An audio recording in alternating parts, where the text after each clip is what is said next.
Welcome, everybody, to a session of the Freedom Absolute Studios and interview. Today we have with us a very special guest, George St. George's. And George is a relatively recent member of PanTerra Vida. And he has a very interesting story to tell, his personal life path and what led him to become a first novelist. And today we're going to talk about both those things, George's life, his progression to becoming a novelist, and especially to talk about his first novel, which is an extraordinary piece of literature that I had the opportunity to read about 2 months ago. And it is truly an amazing work that integrates some very important and very key subjects in today's current events, which we will get into. And so welcome, George. Thank you for being here with us. Good to be here. Great. Okay. So let's start from the beginning. In the beginning, George came into this life. And he didn't speak many words at that time, but in the beginning was George. George was born into a what we could call a relatively Orthodox Christian family. Is that an appropriate term? A very conservative evangelical. Yeah, that's close Yeah. enough. Yeah, conservative evangelical Christian family. So he grew up in that environment, and from there, he went through young life and found himself eventually going into the military. So he had a military career and followed along his life path as it was set out from a young age. But at a certain point, began to have certain things open up to him in his own personal research as to the current world situation, history, context of the Bible, his Christian faith, and things like that.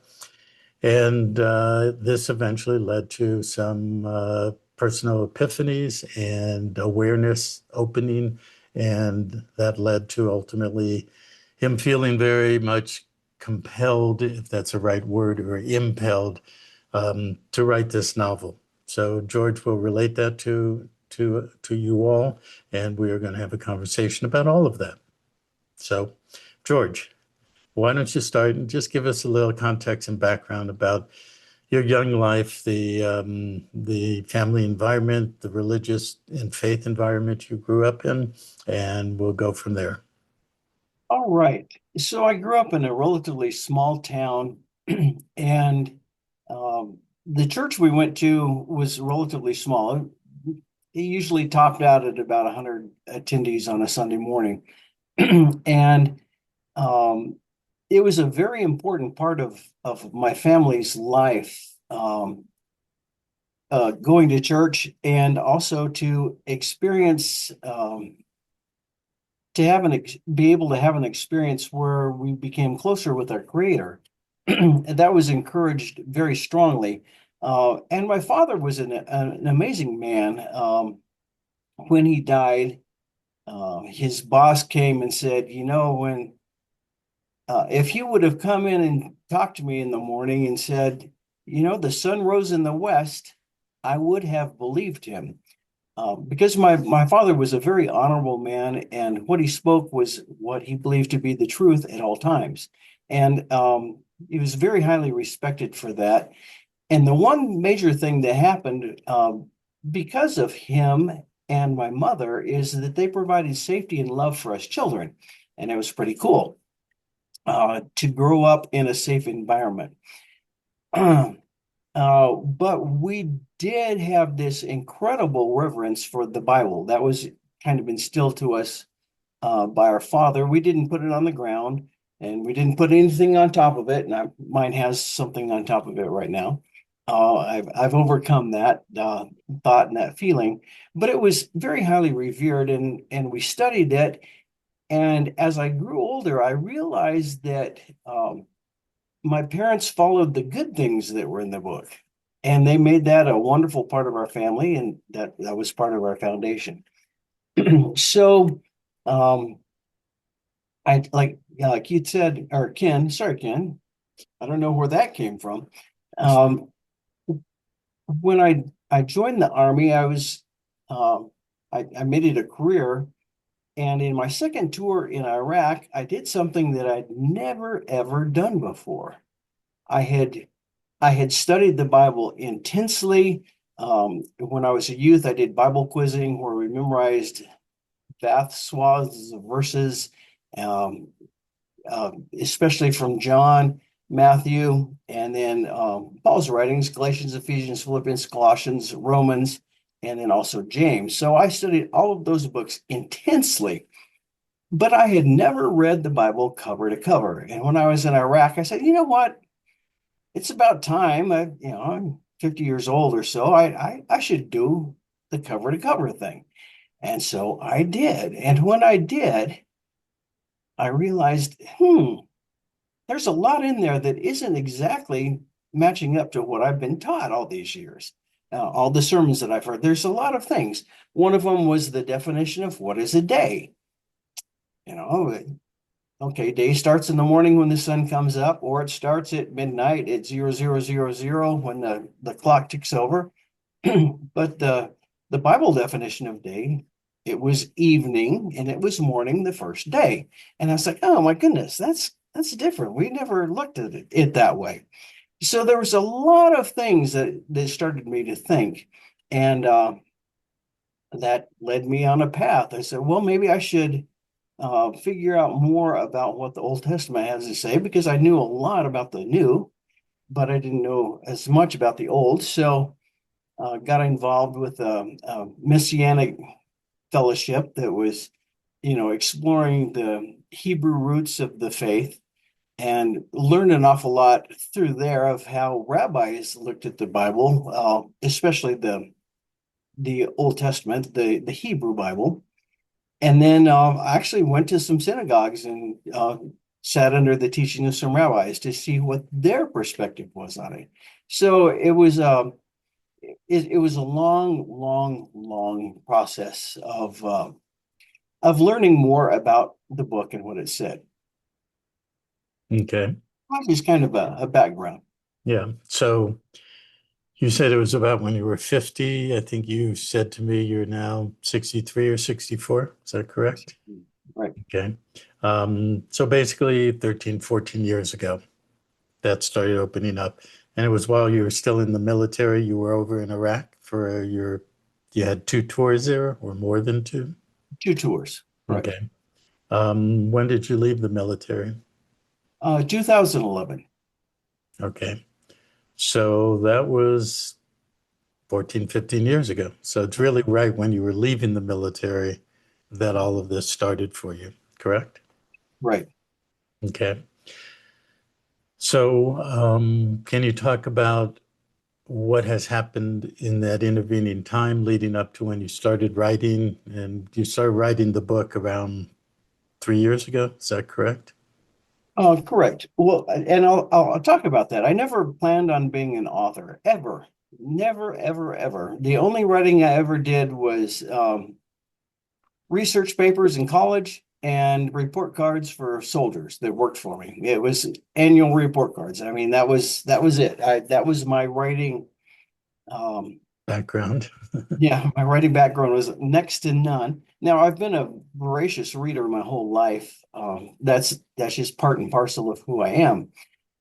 So there was a lot of turmoil when I left the Army with family issues, with leaving your job, your friends, your everything. Everything kind of disappeared all at the same time. All three of my children, my daughters got married, and my son went into the Air Force, and they all disappeared and went into their own lives. So a whole bunch of change happened all at the same time. And while I was there, uh, after I was retired, I was working out on some property that I owned. And I don't know how I came across this book, but I came across this book It's called Trance Formation of America.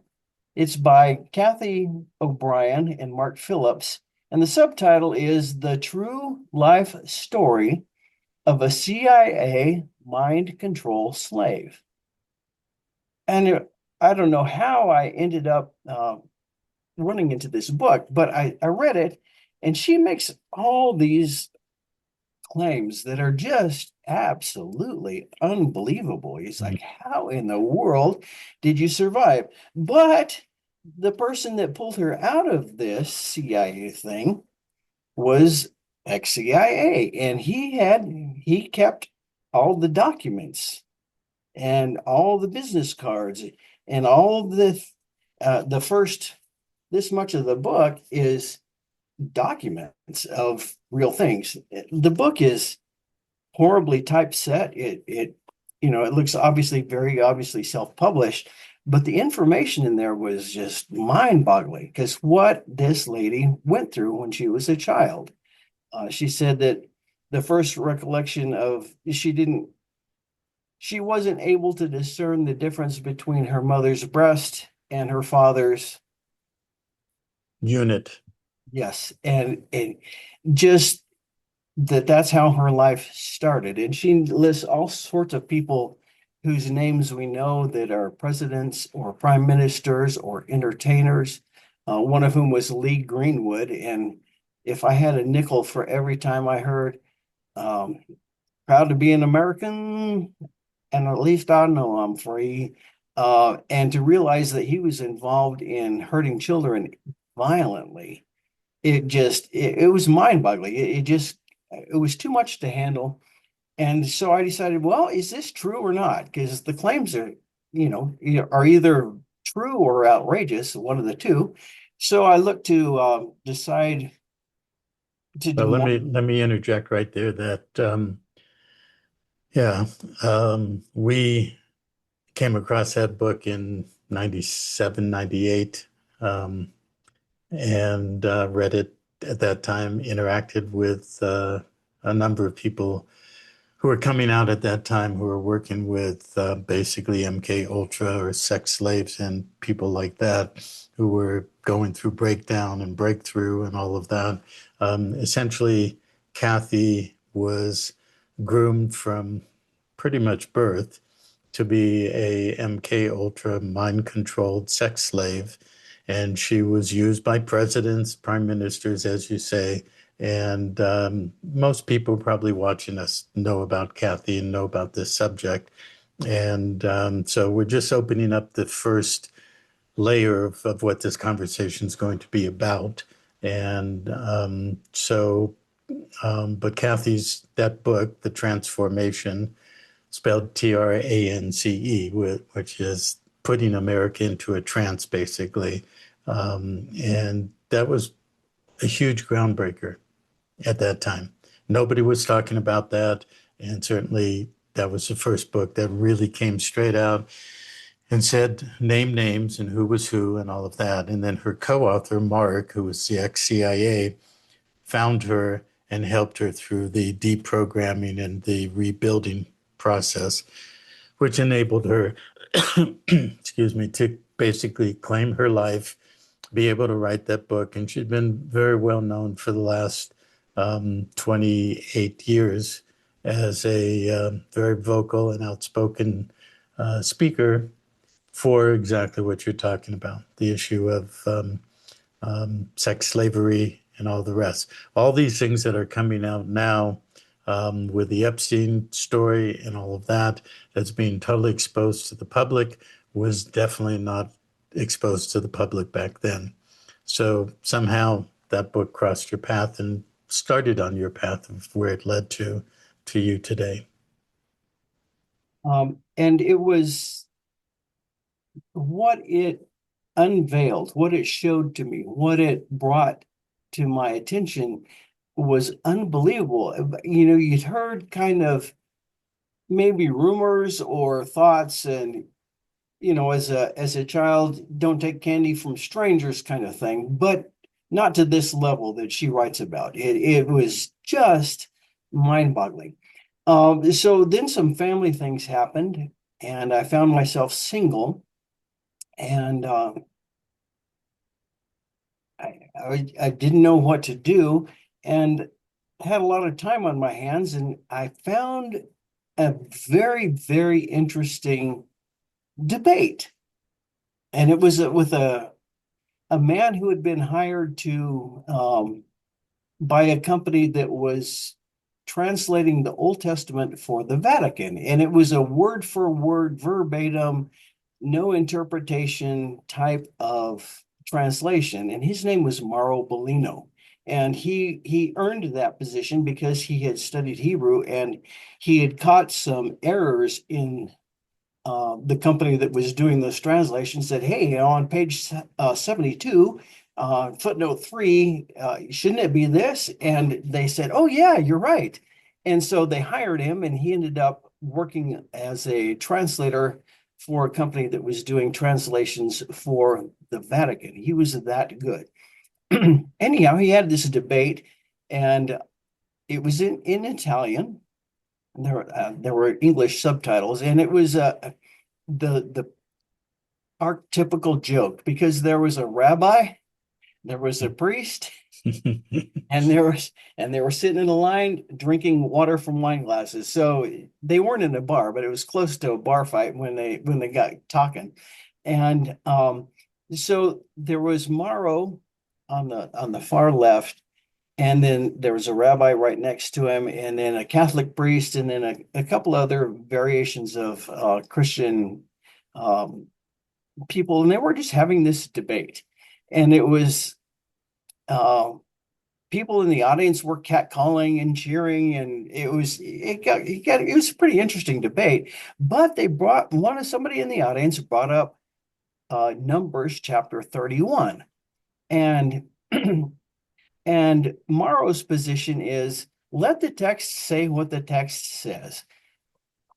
He said, everybody has an interpretation. My goal is to just let the text speak what it's going to say. Let it say. And so somebody in the audience says, what about these 32 virgins in this chapter that were offered as a teruma, a sacrifice, a wave offering to Yahweh? And the priest, he jumped in with, well, yeah, you interpret it this way, and the people in the audience were yelling, shut up, and all sorts of interesting things. And Mauro said, no, let him have his opinion.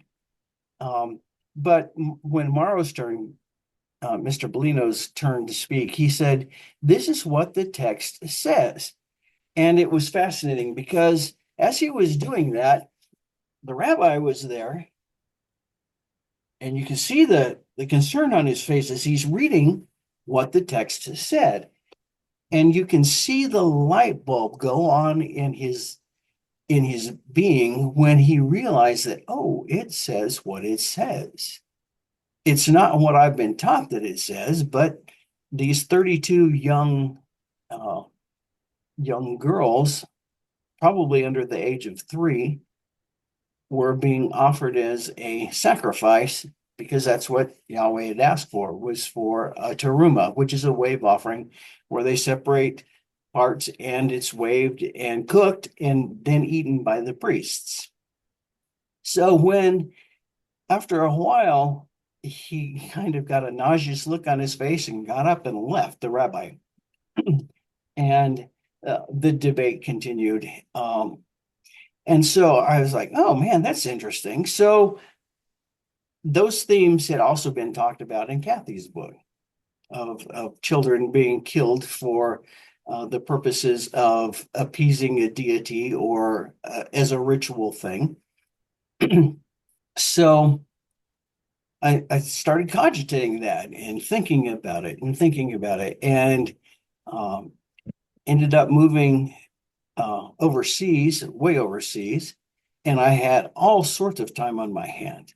And I started doing a lot of research. And then one day it happened. I realized the meta story underneath Numbers 31, and I'll encapsulate it real quick. The Israelites were told to go and to make war with the Midianites. And the Midianites were descended from Abraham, so they were Semitic peoples. I'll just say that. So the Israelites raised 12,000 man army and they went to war. And in the story, it says that they killed all of the men of the Midianites, and they took the women and the children and the cattle and the gold and the silver, and they brought it back to Moses. And Moses said, "Why in the world do you keep the women alive? They were the ones that seduced you. Therefore, kill the young boys." So they killed the boys that were left, and then the women who had not known or who had been married or were old enough to have relations with men, and they kept the little 32,000 little girls for themselves. And you know, I grew up where Israel was always the protagonist in the story, right? And so you always look at things from the viewpoint of the protagonist. But after I read Cathy's book, I put myself in the shoes of that one of those Midianite little girls. She watched every man in her family die. After the war was over, she watched her home and her homeland burned. Then she was force marched to a place that she didn't know. And then when she got there, she watched her brothers and cousins and male relatives her age killed. And then all of her mothers, aunts, grandmothers watched them killed. So she had seen all of these things. The trauma that this little girl had to go through was just unbelievable. And then I found a commentary, which is called the Talmud. It's a very ancient book. It's a commentary on the Old Testament, and it talks about this passage in Numbers 31. And it says that there's one verse where it says, "But the young girls who have not known a man, keep these alive for yourself." And in the Talmud, it says that means they're available for you to marry through coition. And it talks about how these girls were generally 3 years of age or younger, and they were available for marriage that way. But if they were younger than 3 years old, the Talmud says they're available to be married by the priests only. If they're over 3 years, the general population can marry them. And so when I looked at it from the point of view of one of those little girls,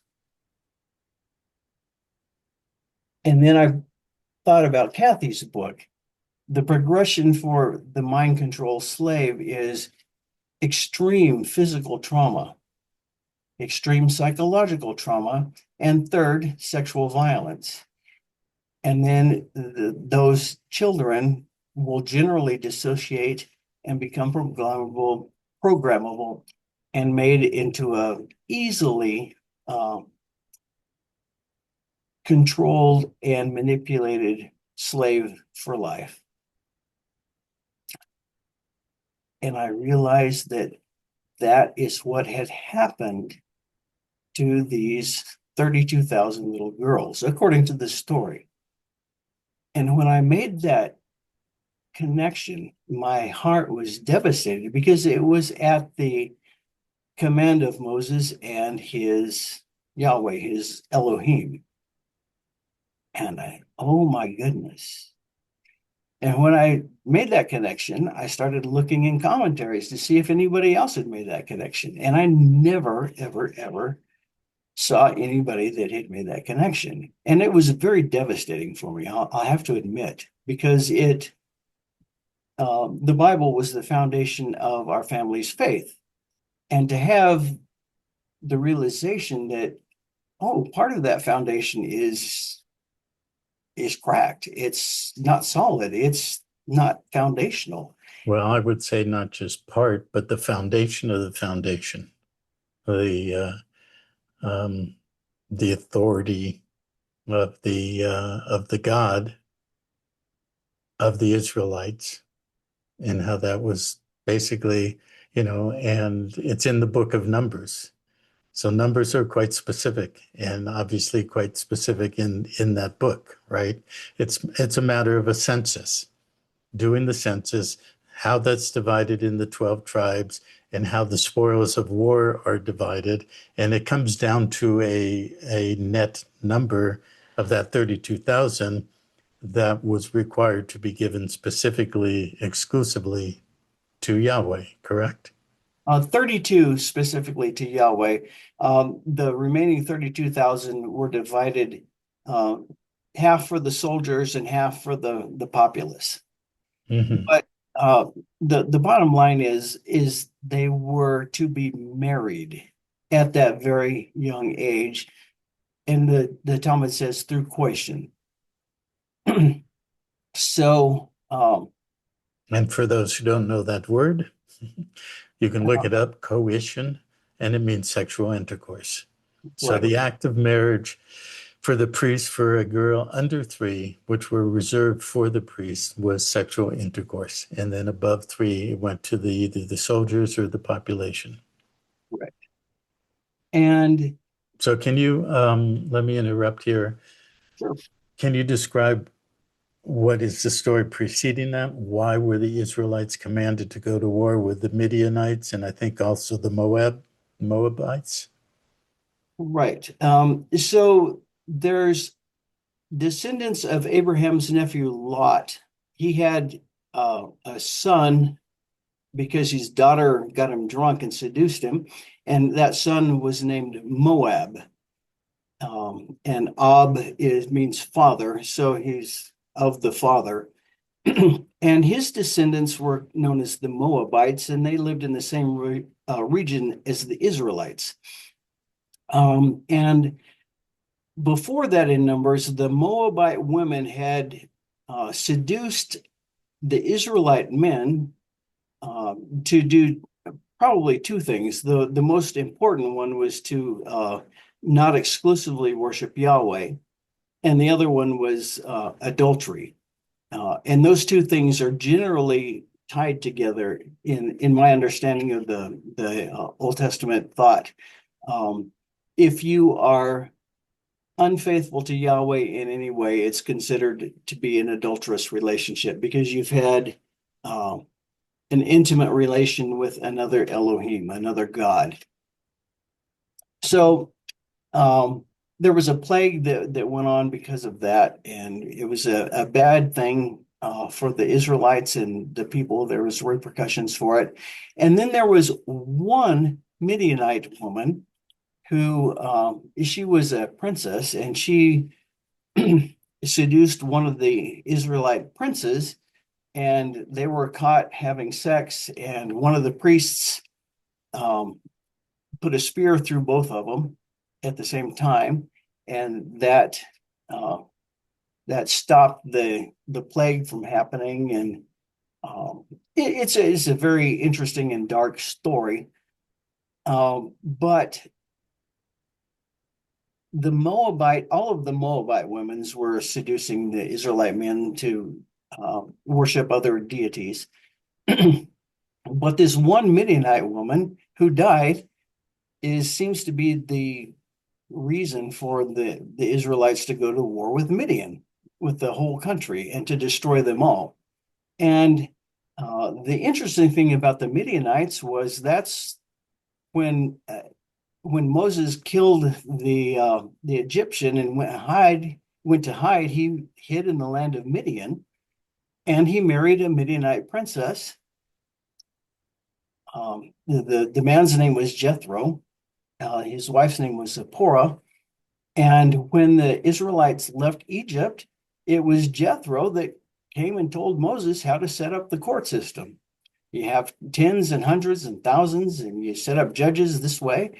And Jethro was the first one to offer a sacrifice to Yahweh that's recorded in the thing. So the Midianites they worshiped Yahweh.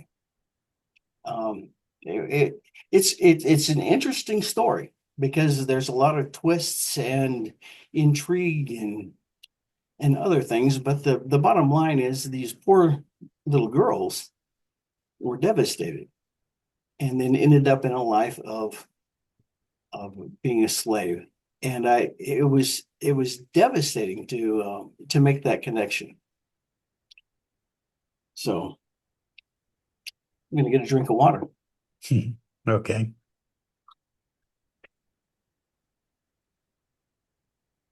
So, so, So go ahead. so by the time all of this was unraveling for you, or opening up, you were going through basically personal crises, having to face some very deep, cold, dark facts about the foundations of the Bible, the foundations of your faith that you grew up with. And as you said earlier, you grew up in a very nurturing family, and the family's love and nurturance was based on faith and the Bible. And so it was always basically all that was presented as good in terms of the morals, ethics, principles of Christianity. And that's your whole being was basically founded on that. And Absolutely. and then you went through life, your sense of service or duty to the country, going into the military, fighting the war in these ancient lands that basically are Mesopotamia, Baghdad, and where all this was basically taking place. So right around the time you came out of the military, came out of that 50 years of family, faith, country, service, suddenly your world started pretty much disintegrating, crashing around you. Is that correct to say? It was a very, very dark time. Yes, because the when your foundation is gone or cracking, and what do you stand on? I mean, how many times did I spend singing that children's song? The wise man builds his house upon a rock. And pretty soon that rock kind of started to crumble, or Hmm. did crumble. There was no two ways about it. For me, it crumbled. And how do you deal with that? Um, yeah, it was very interesting. So well, I'll talk about how I got to the novel. So I bought a whole bunch of books, and I've read probably hundreds of books and listened to hundreds, if not thousands, of hours of survivor testimonies, and they're all pretty much the same. Um, Violently hurt physically, emotionally, and psychologically devastated, and then sexually violated, uh, usually starting with the family. So I found about all these different people. I bought a book by a woman named Svali. That's a pseudonym. And her book is entitled Breaking Free of Cult Programming. Can And you then, hold that? Can you hold that closer to the camera? sure. Mm-hmm. Svali speaks. Yeah. And then a book by Chantel Fry, Speaking Out, My Life Under and Escape from Satanic Ritual Abuse. And she is from Switzerland, in that area. I had this book by a man named David Scherter. It's called Rabbit Hole, a satanic ritual abuse survivor's story. And this is a very interesting book. And then I have a book by Dr. Allison Miller, Healing the Unimaginable, Treating Ritual Abuse and Mind Control. Now, this book is published by Routledge, and they are a very reputable publishing company. They publish textbooks for psychology, for the sciences, they are an incredible, reputable publishing company. And right there, treating ritual abuse and mind control. Dr. Miller is an amazing writer. And in this book, there is an account by a woman named Stella Katz. So what I did was I also had another book that I found is called Ritual Abuse in the 21st Century. And it's a collection of articles from psychology magazines. Chapter 3 is called Exploring Commonalities Reported by Adult Survivors of Extreme Abuse. Preliminary empirical findings. Yeah, it's a number study.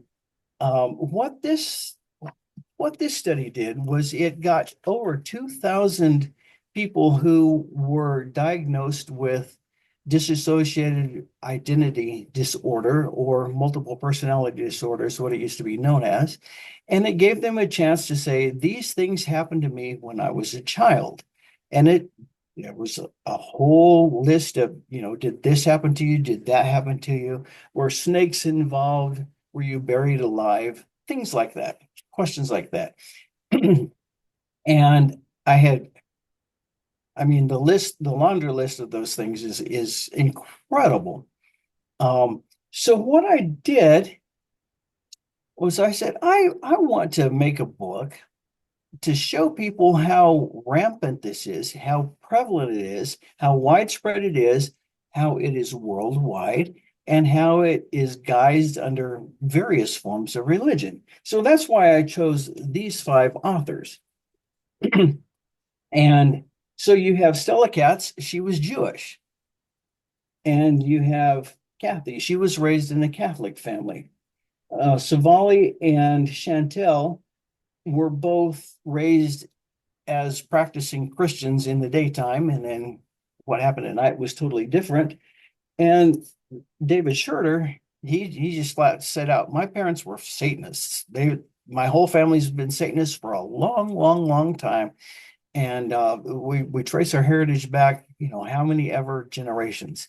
There were people, some from the United States, some from Canada, and Chantal Fry was from Europe. So they all experienced the same thing. So I took the results from the ritual abuse book of things that over 50% of the children experienced, and I took at verbatim the words from these 5 books to say, this is what happened to me. And so chapter 1 would be incest, or chapter 2 would be, torture by numerous people. And then I just put their accounts of what happened to them that is written in their books. And I got done with that, and I was so proud. And I had a friend who read it, and after I got done writing that book, it's like, who could read it? It's too much. It's devastating.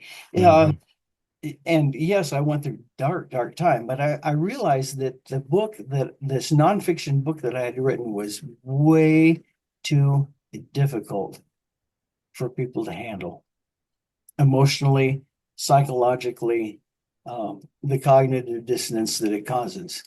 Yeah. And let me clarify something. You just said a couple minutes ago, this is what I wrote, this is what happened to me. To clarify, it didn't happen to you, George.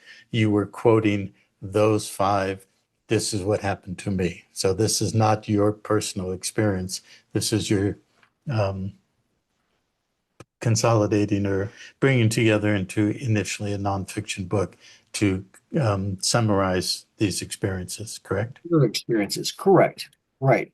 Those things did not happen to me. I did not have any type of abuse in my childhood. So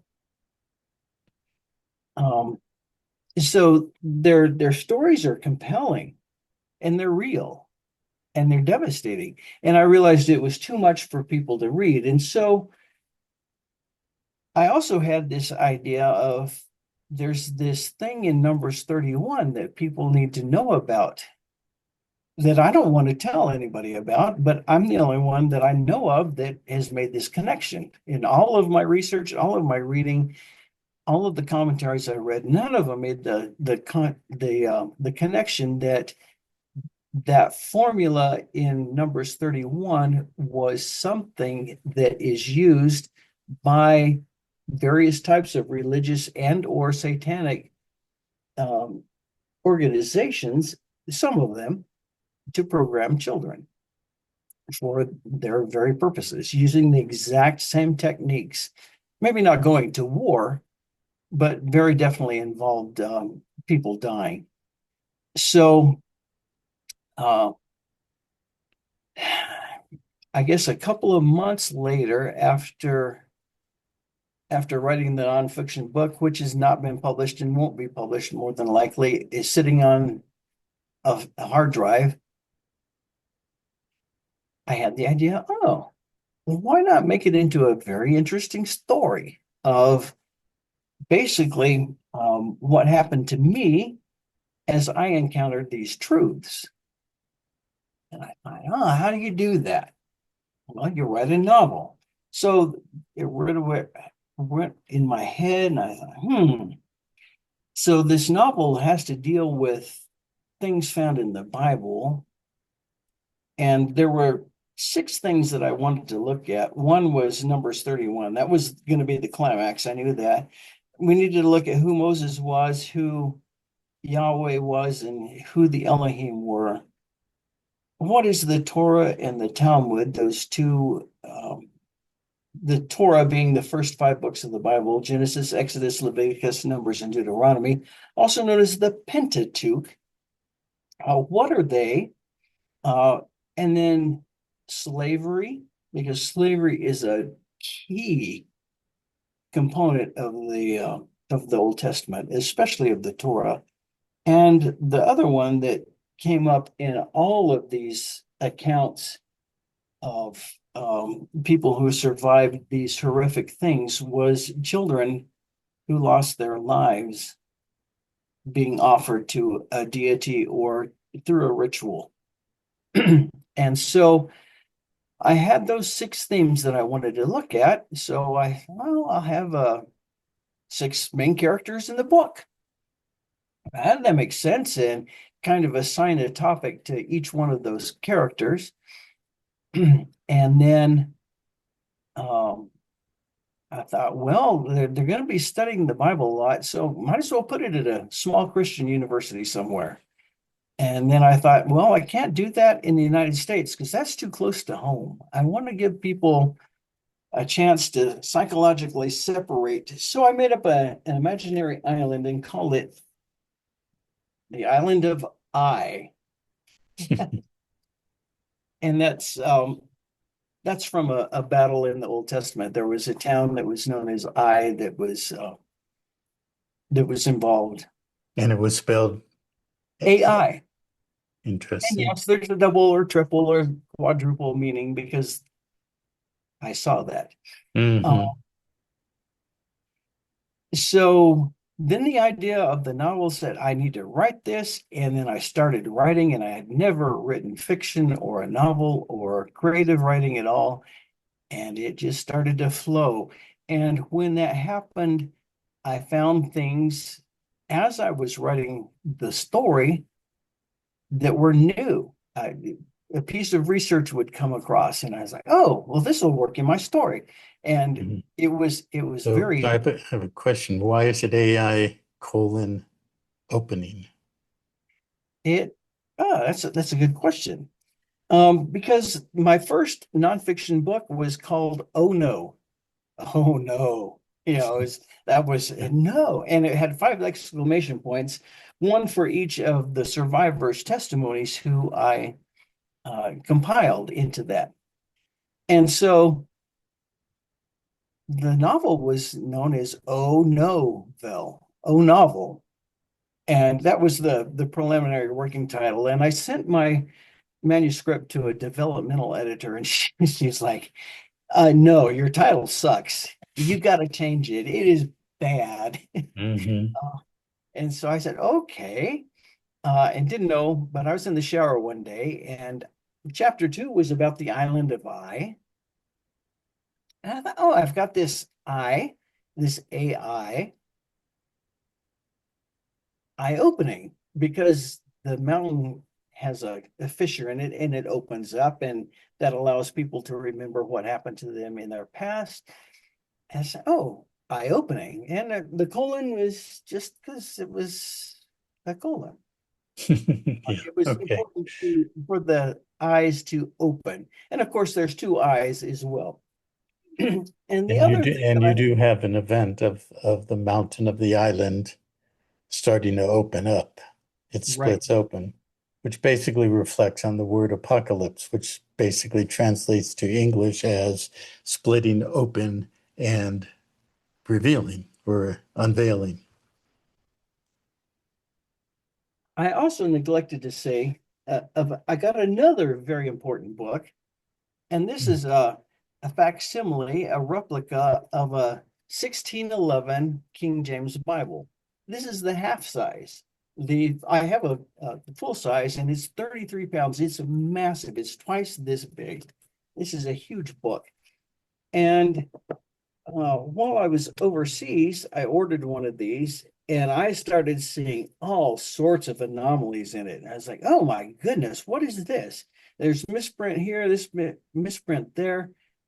But they're not misprints. They're trying Pur- to say Purposeful. Yeah. there's something encoded, there's something encrypted, there's something hidden in this text. And it's in the typesetting, it's in the artwork, it's in all sorts of different places. And the more I started looking at things, the more things I found. And so this is the unspeaking character in my novel, Hmm. 11 King James Bible. It shows up there. So I have a question for you because as I was reading the book and all those things you just referenced, the encoded little clues and messages in that 1611 King James Version, um, I was pretty astounded at what you were presenting through the novel storyline form. And I kept asking myself, I wonder who told George about this stuff. So now what you're saying is nobody told you. You just had your own unveiling, deciphering. You were able to start basically having a decoder ring that could see the codes, the encryption, the secret messages, and things like that that are in the 1611 version, correct? Yes, and I think a part of that comes from listening to the testimonies of the survivors, because when you go through horrific events like they do, it gives you, when you survive, it gives you a different perspective. It gives you a depth. It gives you a different, well, they have obviously multiple personalities. They have different entities, beings inside them that are all different, that are seeing different things at the same time. And then when they integrate those personalities together, they begin to see the whole. And I think that that was part of it. But um, there's a great quote, and I wish I had it on my hand, that if you stare at the facts long enough, the truth will fall like a ripe fruit from the tree. And I stared at this and I took notes, and I said, why is this misspelled? And why is that misspelled? And at the beginning of the genealogies, which is page 1 of this Bible, here's page 1, is the genealogy from Adam to Christ. And there are 34 pages of genealogies. And on page 33 is Solomon and David. Oh my goodness. 33rd degree secret societies. Oh, of course it's on page 33. um, and I noticed under Adam and Eve, I hope you can see it, there's a coffin with dead bones in it. There is a crypt there, and there are bones in the crypt. This is saying on page 1, this book is encrypted. And when I made that discovery, I was like, oh, well, then I should be looking for things in here that are hidden, that Mm-hmm. are in plain sight, that nobody has really bothered to look at. And there is a woman who found on one of the pages a Masonic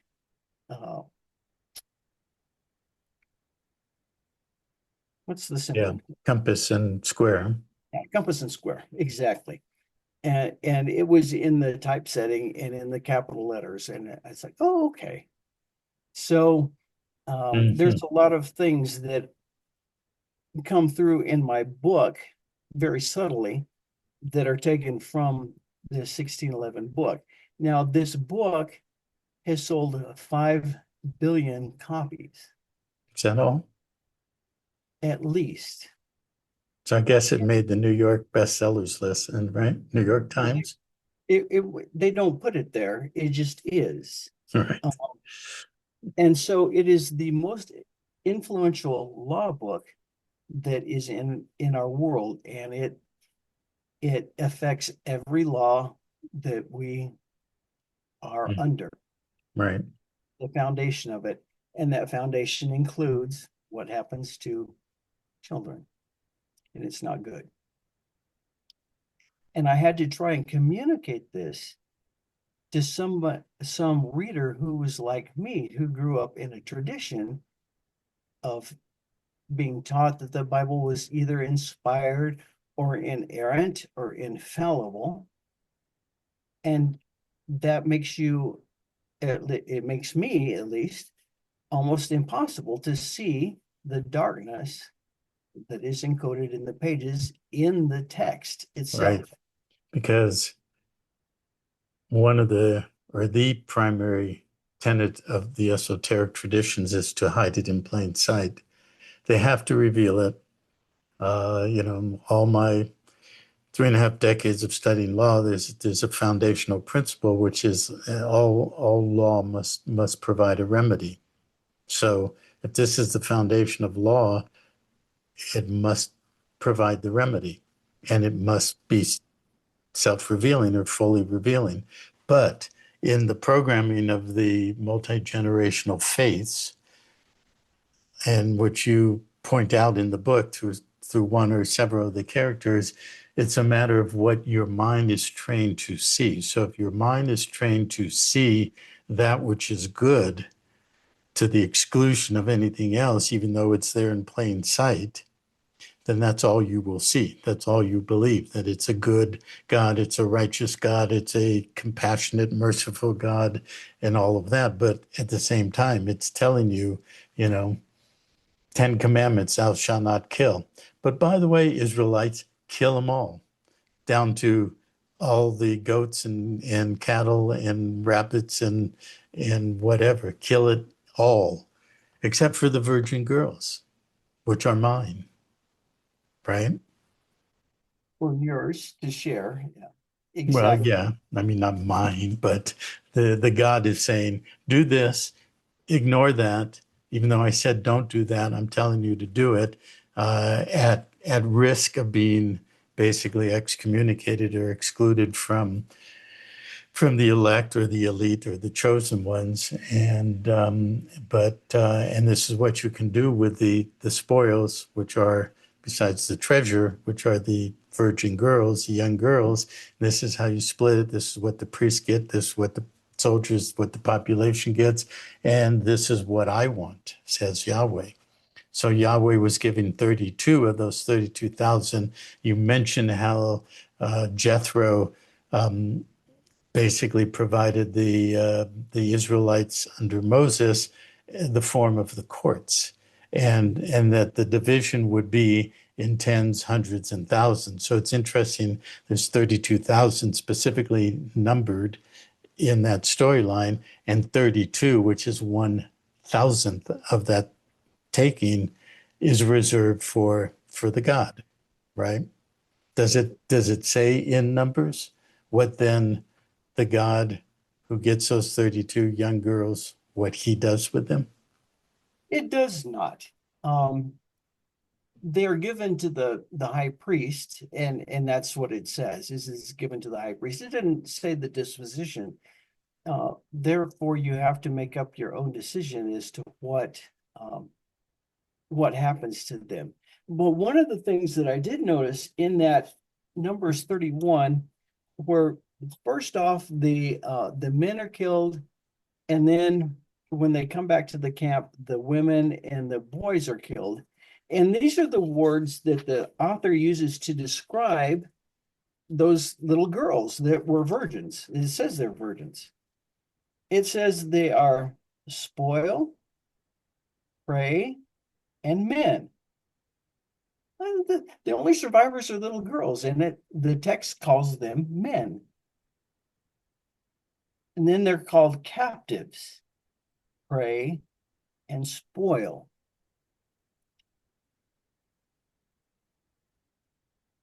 It calls them souls or persons.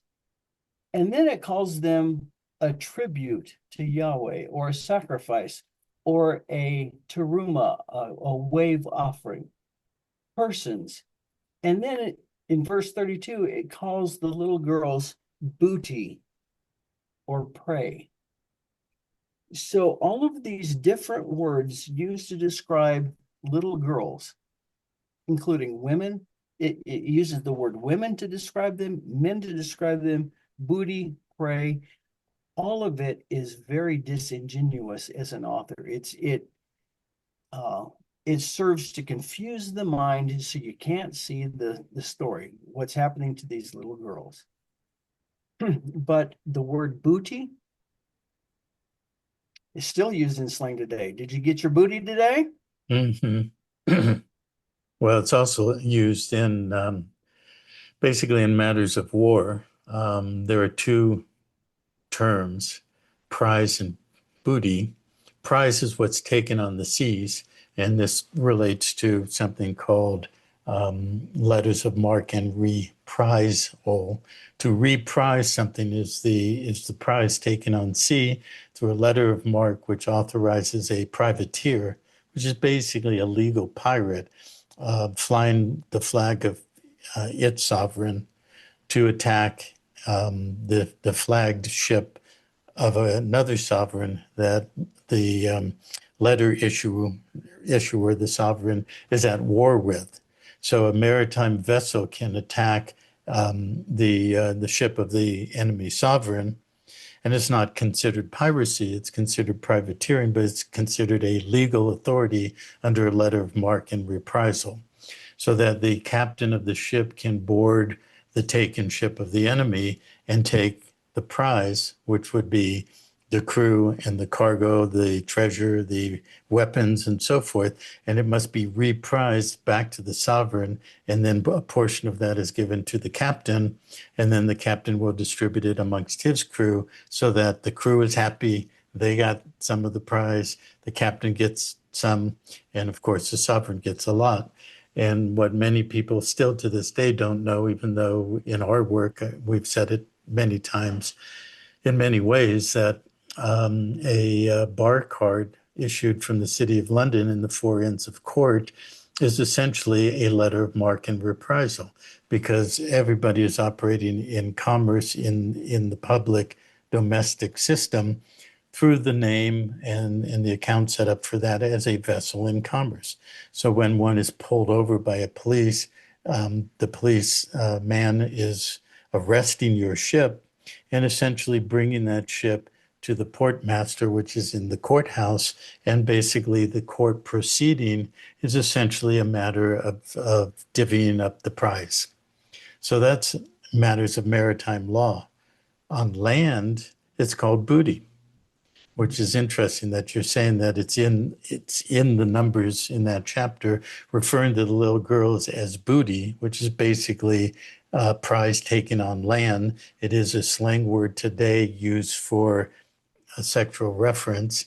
And so it's combining spoils of war with sexuality, or the virginity of young girls who will be taken by priests and soldiers and men in the population through an act of marriage, which is really a euphemism for an act of basically sexual intercourse and pedophilia, which is basically now hardwired into the legal system, into the law books, into the foundation of the law, as you just described with that book.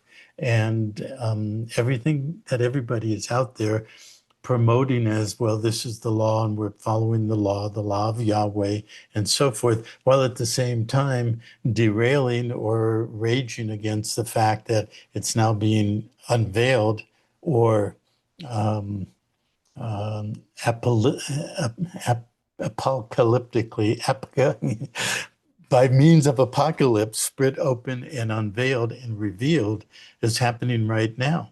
And so there's a macro scale archetypal cognitive dissonance that's going to have to be faced by the world population, which is that the basis of law that we've been bonded to through the monetary system, through the maritime aspect and all the rest of it, essentially is built on this foundation.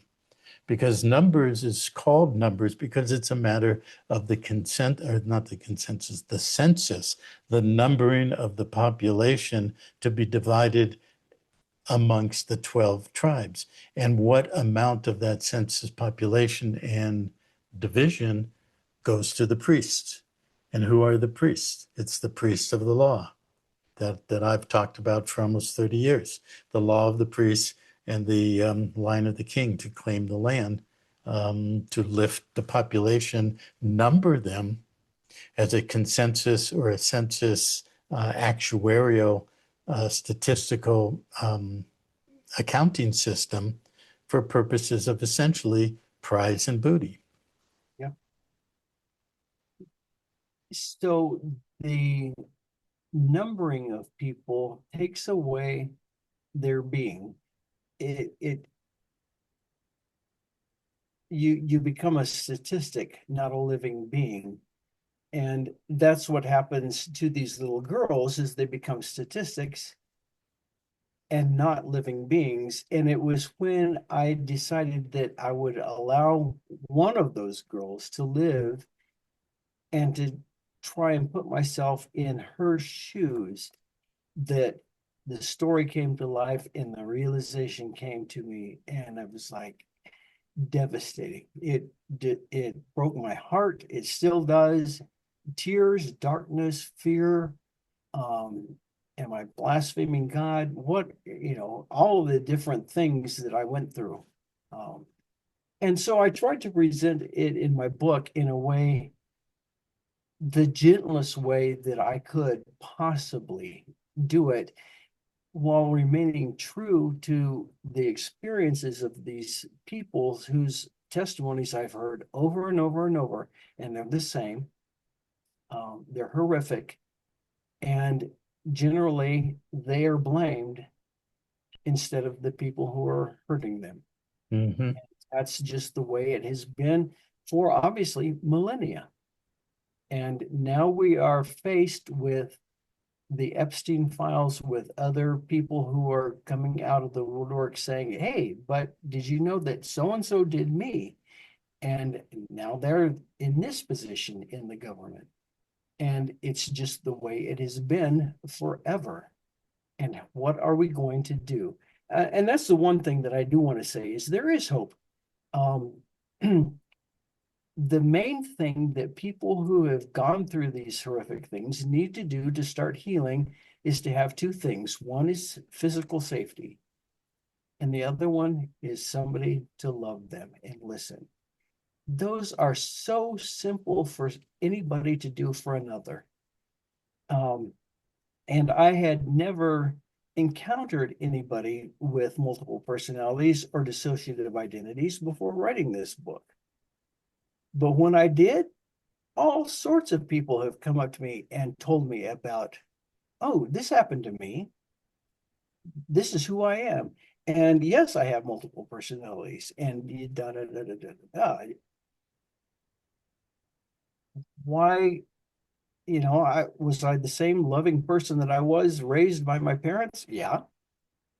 But I had a knowledge, and I think they sensed that they didn't have to try and explain what they were to me, that I would just accept them and love them and listen. And those are simple things that we can do, is to provide safety for any hurting child and to love them, not hurt them, but to love them. And those hurting children may be in bodies that are 80 years old, or they may be 60, or they may be 40, or 3, or below the age of 1. But we can provide those things, and they're simple to do. And just having one person to love you sometimes is the only thing that that person needs to find their freedom and to exit the abuse that they've known their whole life. And we Yeah. can do that. In our work, and our means myself and my wife Andrea, our co-creative partnership, co-founding PanTerra, and all the things that we do. Andrea now is very involved in trauma work and trauma healing, and that doesn't have to necessarily include or be part of serious MKUltra programming or ritualistic abuse, but level and degree, anybody who's in a body who has lived for anywhere from the last 5 or 10 years to 50 to 80 years is basically a victim of MKUltra and global ritual abuse and trauma-inducing fragmentation. And so how I have seen this in my own maturing process and the work that Andrea and I do together and that we do in PanTerra. And as I mentioned, having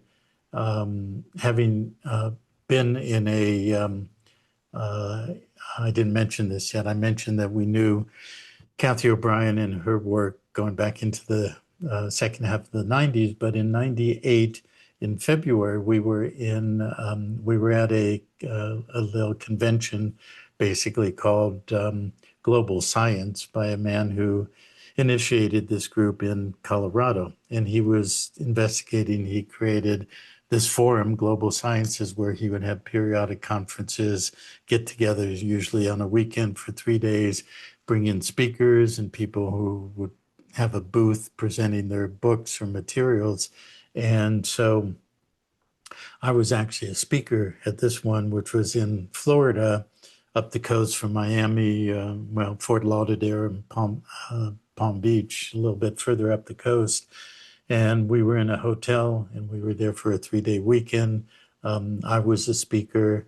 Robert Morning Sky, if you've heard of him, was a speaker. He was I think, a Navajo Apache, and living in the Southwest, like in northern Arizona.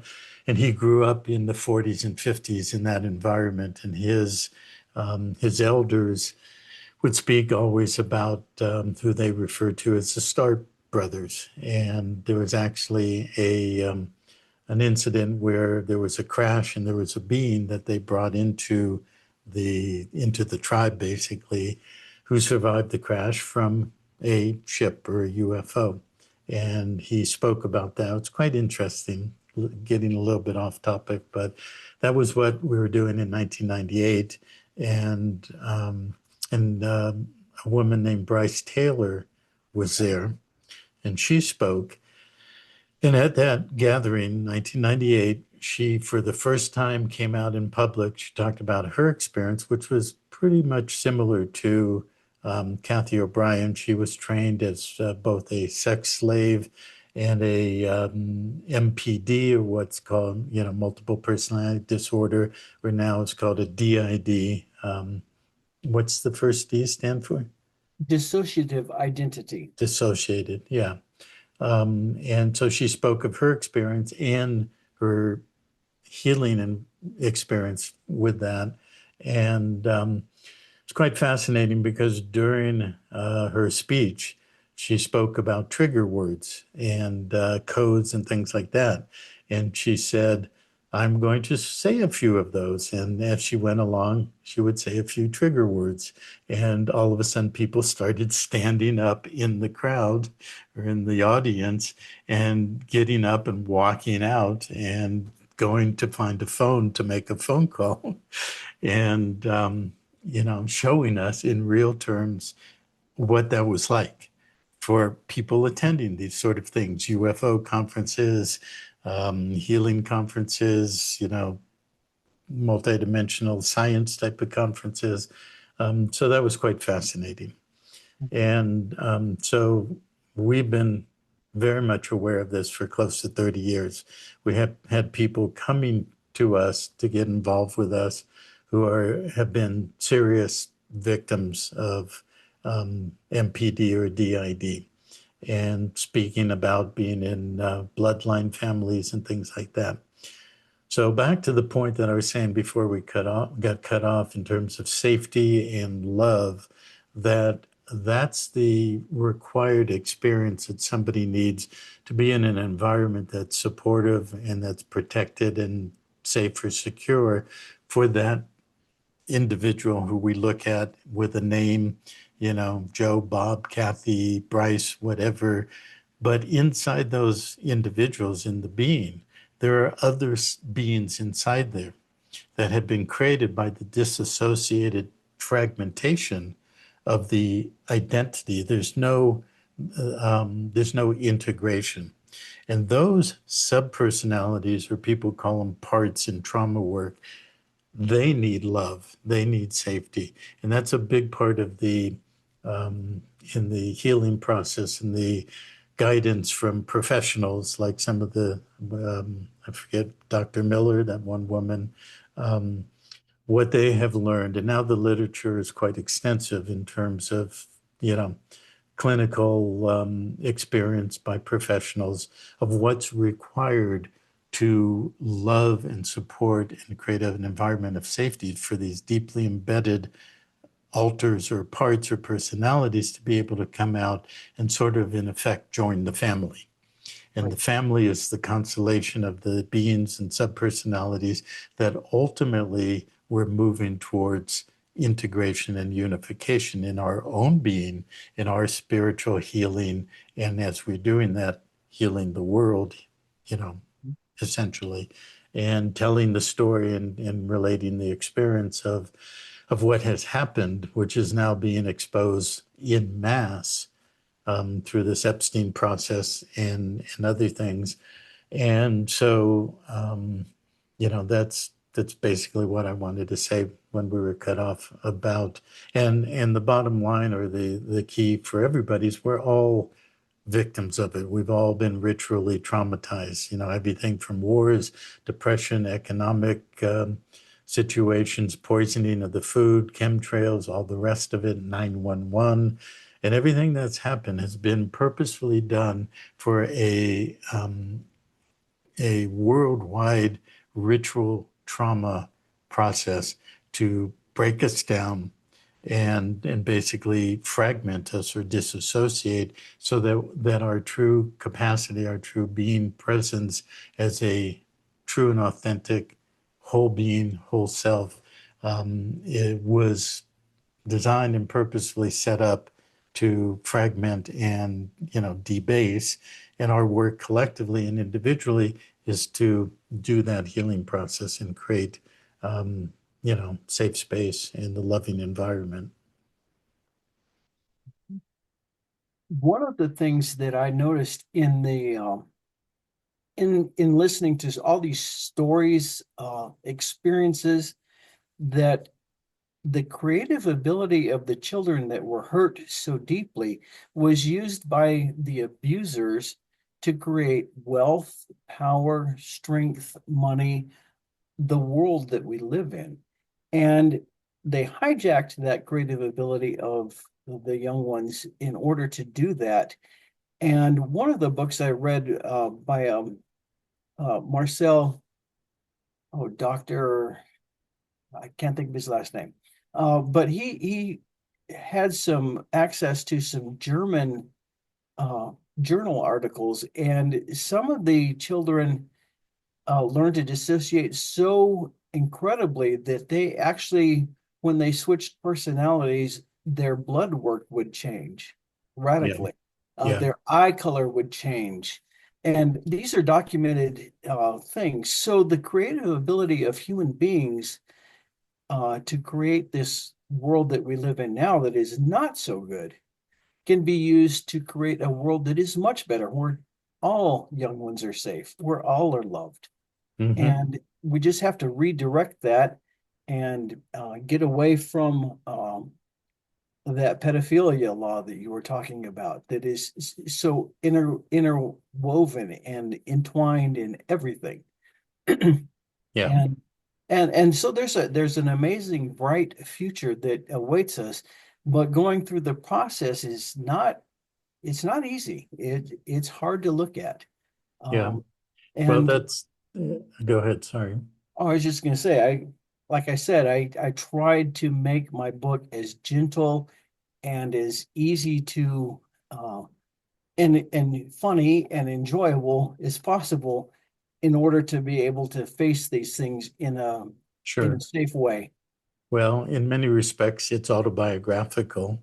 Your main character, from what I see and from what you've told me of your experience, is fairly much of sort of your identity or your personality in the storyline of the opening up, and kind of the other characters create a constellation of a working group of friends who start unraveling or opening this up. And there's a professor in the book. Remember, everybody, that the setting of the book is there's an island called AI, and on that island there's communities, and you don't say how big the island is, but from some of the descriptions of the plot line, it's fairly big. There's people who are driving for hours to get from point A to point B, so it's a pretty big island. And so there's a theological college. There are some students, the main characters, who start waking up or having things unveiled to them about some of these deeper points. And there's a professor, and of course, well, before I get into that, of course, there's theological students, and some of them are very focused on the positive parts, the Christian morals and ethics, and the things that are the passion of studying theology, and the relationship with the New Testament, and uh, the elements of the New Testament that never really looked like, in your experience, they'd never looked at the Old Testament, the foundation where it's called Judeo-Christian. But many Christians like you have never really unraveled the Old Testament. And so you create these different component parts of, in a lot of ways, your own experience. The part of you that grew up in that positive sense of faith and trust and, family and country and service. But then there's the other part that's the other awakening part of your mind that started waking up, say, 15 years ago, and started unraveling it. And then there's the individual who's doing the translation that you were exposed to with the Vatican. So that effectively, or essentially, is the professor who's a professor of theology there at the school. And in his classes, he uses this phrase, which is the initials are HTTP, which interestingly is what we all use when we open up a website. It's HTTP, which stands for, I think, hypertext something protocol. I forget exactly, I'm not a techie, but HTTP. But in the book, tell us what HTTP stands for. Honor the text protocol. Right. So he's a linguist. He speaks and writes and studies in Hebrew, and so what he's teaching the students is honor what the actual text reads. What are the words? What are the original words in Hebrew, which is only an add-on language and translation. It was not the original language. The original language and the lingua franca, which means the common language at the time during these events that were supposed to have happened 2,000 or so years ago, was Greek. And so it went from Greek, eventually it went to Latin, in something called the Vulgate.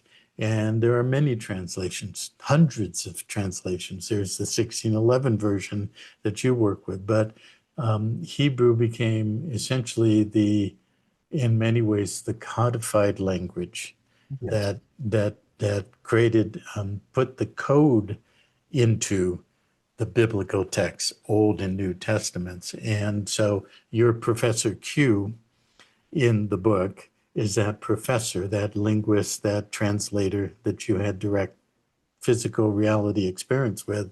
And his primary point to his students is honor the text. Okay. So what happens when he unveils the honoring of the text? Various words come out, one of which being Molech, which is the name of, is supposedly the name of one of the mighty Elohims that was noted for receiving children as sacrifices, generally by burning.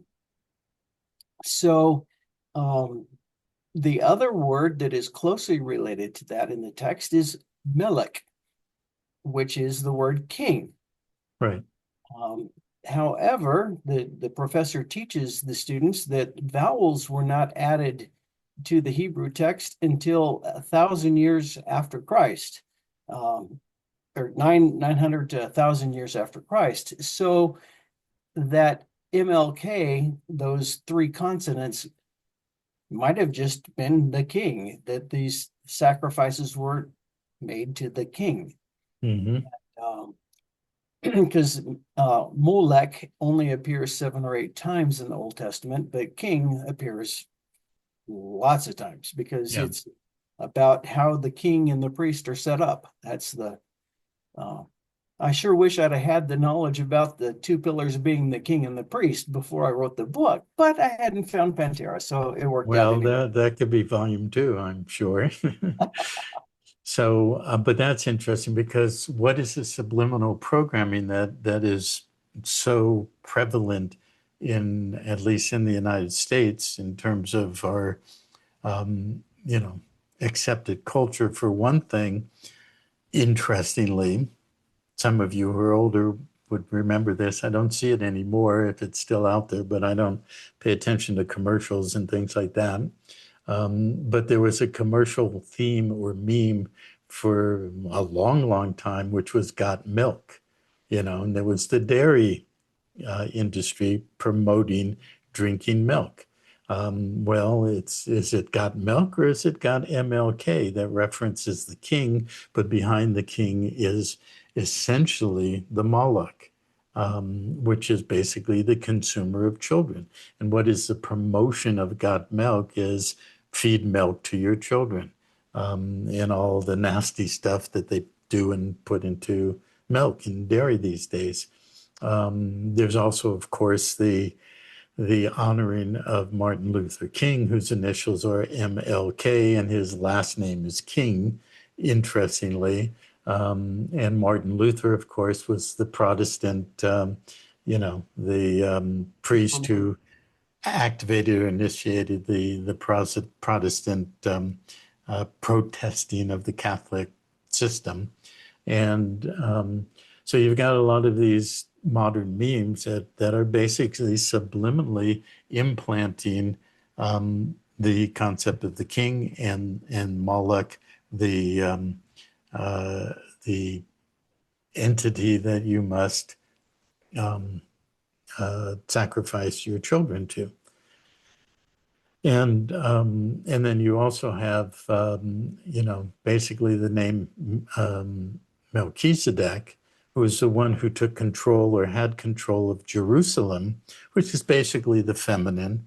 Urushalem basically means founded upon Shalem, which is basically a derivative of the names used back then for the feminine, or, you know, Aphrodite, Venus, and so forth. And that's in the Hebrew, and that's also where we get the word shalom. And but Jerusalem, or Urushalem, was basically taken over, dominated, controlled by Melchizedek, who handed it over to Abra, who became Abraham. And Ab, as you said earlier, is the Hebrew and comes from Egyptian for the word or the name for father or the patriarch. Abra basically means the patriarch of Ra, going back to Egypt, and that who in the Old Testament story in Genesis, what is he told to do by the Malek king priest principle, which is a entity called Yahweh? He's told to sacrifice his firstborn son on a rock. And what is the rock? The rock is the Petra or the Ptah in the Egyptian iconography, or in the what's it called, pantheon. Ptah is basically the founder, the creator of the universe. So when it says, the church is founded on the rock of Peter, it goes back to the Egyptian. It goes back to Melchizedek and Abra, or the lover of Ra, and all of that. And so Melchi in Melchizedek is MLK, or it's the king. And the primary priesthood was known as the Zadok. So that's where Melchizedek comes from. Okay. So it's the king priest merged as one into the domination and the overlay of Urushalem, or the feminine principle of the living system of the mother, or the living system of the earth. And so then we take that back to where we started in this conversation about what was done in the conquering of the cousins, the Abrahamic lineages of the Moabs and the Medians and the Israelites. And basically, it's brother against brother, the patricide, the fratricide, and all the rest of it, killing the men, the patrilineal genetic line, so that the women can also be destroyed, so that the genetics of the lines, the Medians, the Moabites, can be consumed by the Israelites and taken control via the giving of the 32, let's just say the choicest of the spoil, the booty, and all of that, to Yahweh for his, whatever you want to call it, consumption and so forth. It all really goes back to the complete dominance of the patriarchal system of the feminine, and the consumption of the purity and the innocence of the young little beings in female bodies. And forget the word virgin, but that was a requirement. They had to be untouched by the men of the tribe, so that the priests and the soldiers and the king and ultimately the deity can basically claim and consume that purity and that innocence. And this is the foundation of law in this world. Now, it can be stepped around, stepped aside, avoided, go into cognitive dissonance, but this is the facts. This is just what your experience, George, in your own process of having to face this, deal with your own cognitive dissonance, what this was like. And so you have brought that forward in a truly incredible book that I couldn't put down, and the fact that you never studied writing, you never studied novel creation, character creation, all those kind of things that most writers get into. That's what I got into, because from early on, I wanted to be a writer, and at that time I wanted to be a novelist. And so I studied those kind of things, how to create characters, how to create plot lines and things like that.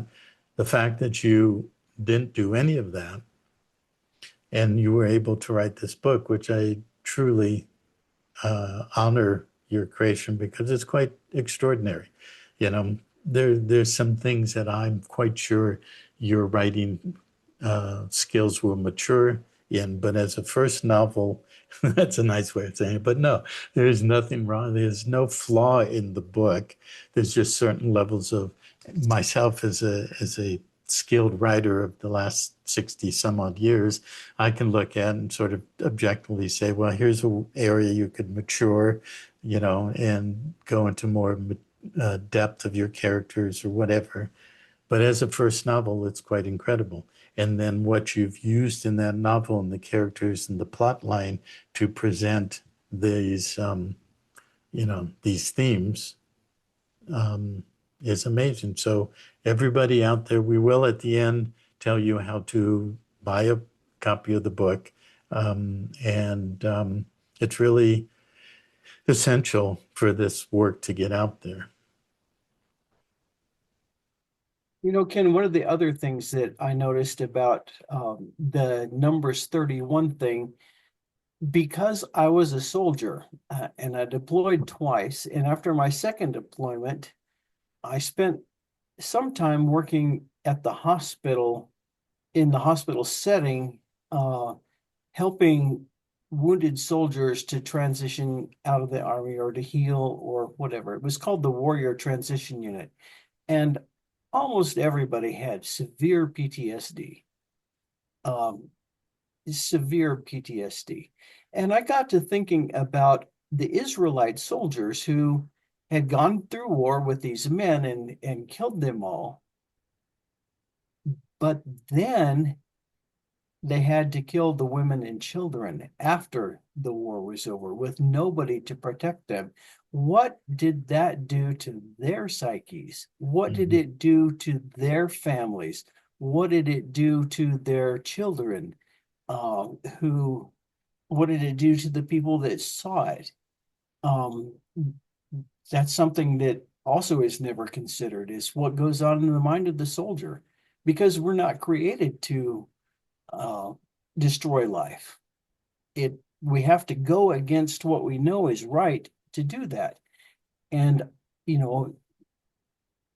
if there were 32,000 little girls, well, how many moms and brothers? And there are probably at least 3 times that. That's 100,000. It's just mind-boggling to think about the emotional, psychological, and other impact that would have on that. And so then you have created a warrior culture that has to become hardened and able to survive. Well, they become disassociated from their Yeah. humanity, from their souls, from their being. So let's look at that relative to when these events were happening.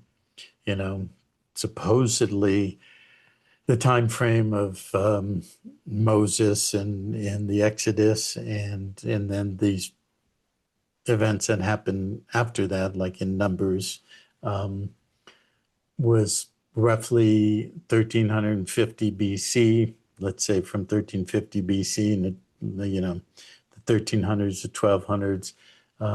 But in actual fact, for those who are not blinded by either the dogma or the party platform, what they're taught or programmed to believe, all these books, the first 5 books, the Mosaic Law, were written basically in Babylon. And so you're talking about $700, $800, 700 years after supposedly these events took place. And, we've recently opened up for you, George, the work of Ralph Ellis, which we're not going to talk about today, but we are going to talk about in future sessions of you and I together after you read the books. So I'm not going to go into that, but Ralph has done incredible research in historical decoding and sleuthing to find actual historical points where these events were basically actually took place. The Exodus, the movement of the Israelites out of Egypt, and really they were known as the Hyksos, and who they really were, who the actual historical men were, called David and Solomon and other things, Abraham and Jacob. When you start reading those books, you're going to be blown away as to how it really fits in the history timeline.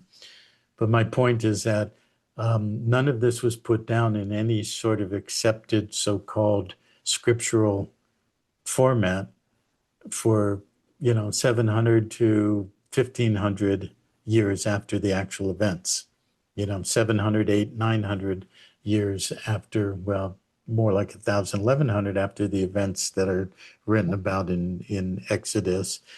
and so forth. And these were the, and then you mentioned the Talmud. The Talmud basically is really referred to as the Babylonian Talmud, that Absolutely. came out of Babylon when the so-called captivity or the capture of the Hebrew tribes were removed to Babylon.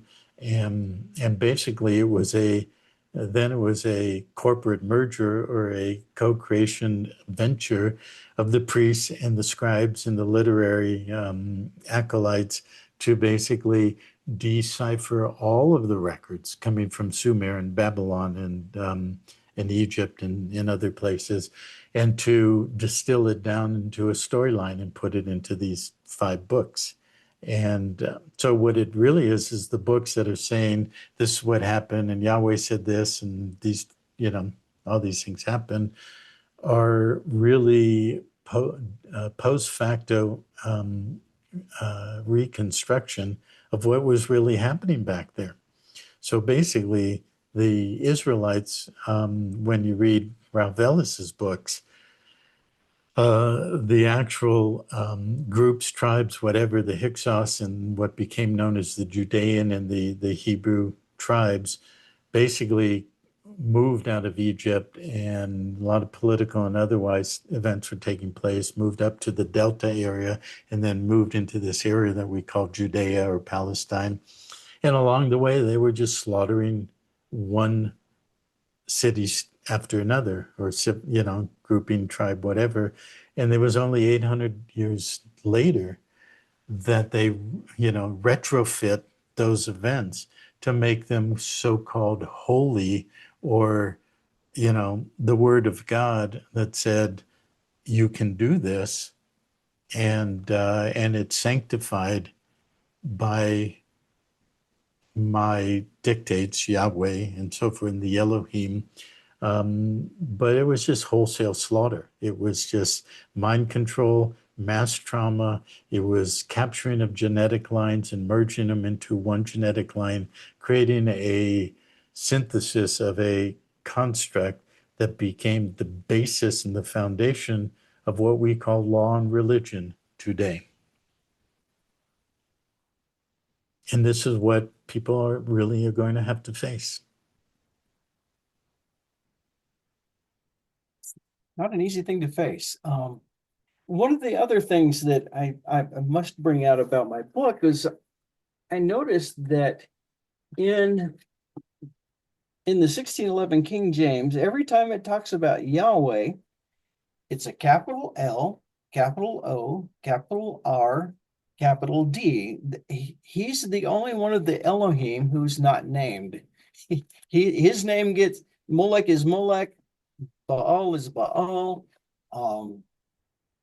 Ashtoreth is Ashtoreth. All the other Elohim, their names get transliterated, but Yahweh's name gets deleted and replaced with the all capital Lord. Well, 1611 was, and Ken, I know you know a whole lot more about this, but that was around the time when the British Empire was making corporations. And one of the questions that I had when I was writing the book was, were they trying to make a corporation out of Yahweh by putting his name in all capital letters?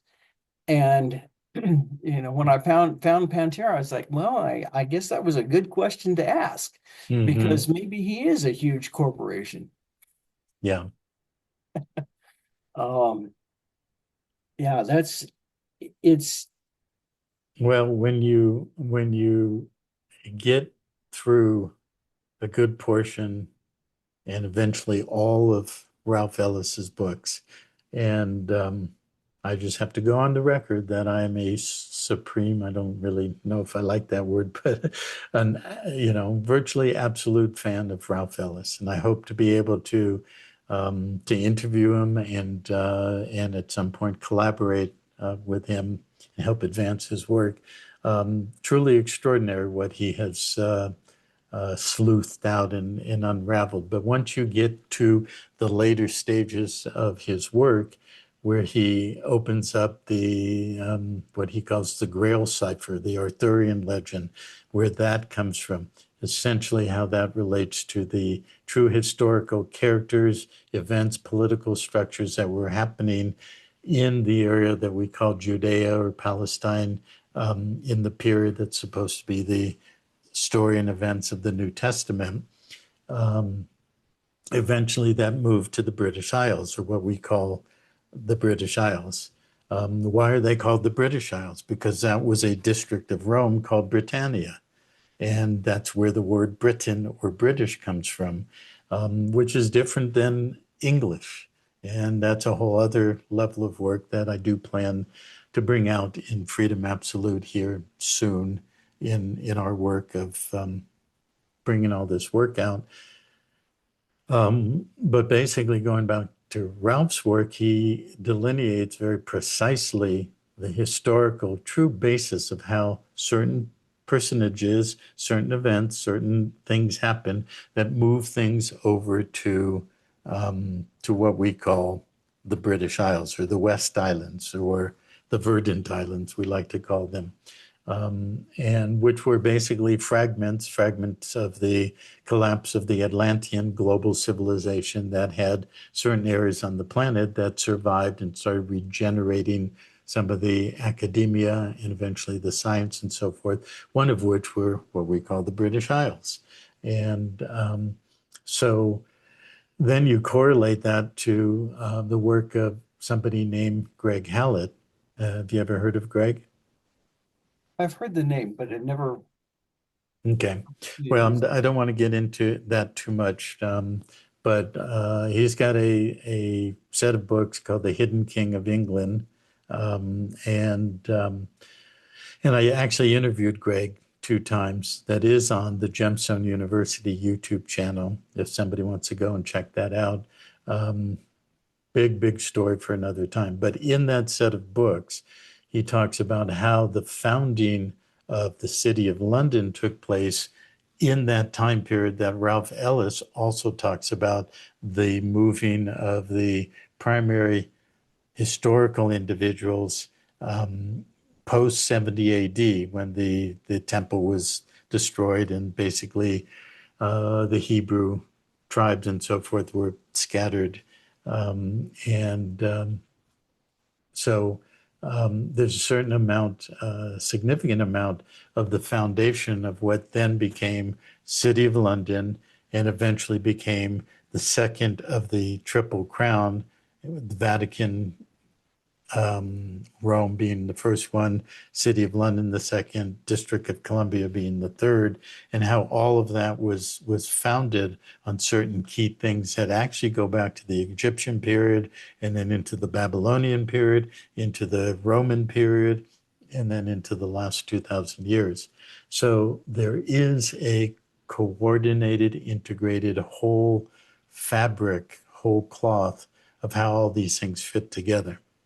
And your work with unraveling or unveiling the issues of linguistics, language, and the hard wiring of those elements in the Old Testament are very key and very important, which is why I was so enthusiastic about meeting you, reading the book, and now having this conversation for everybody to join with us.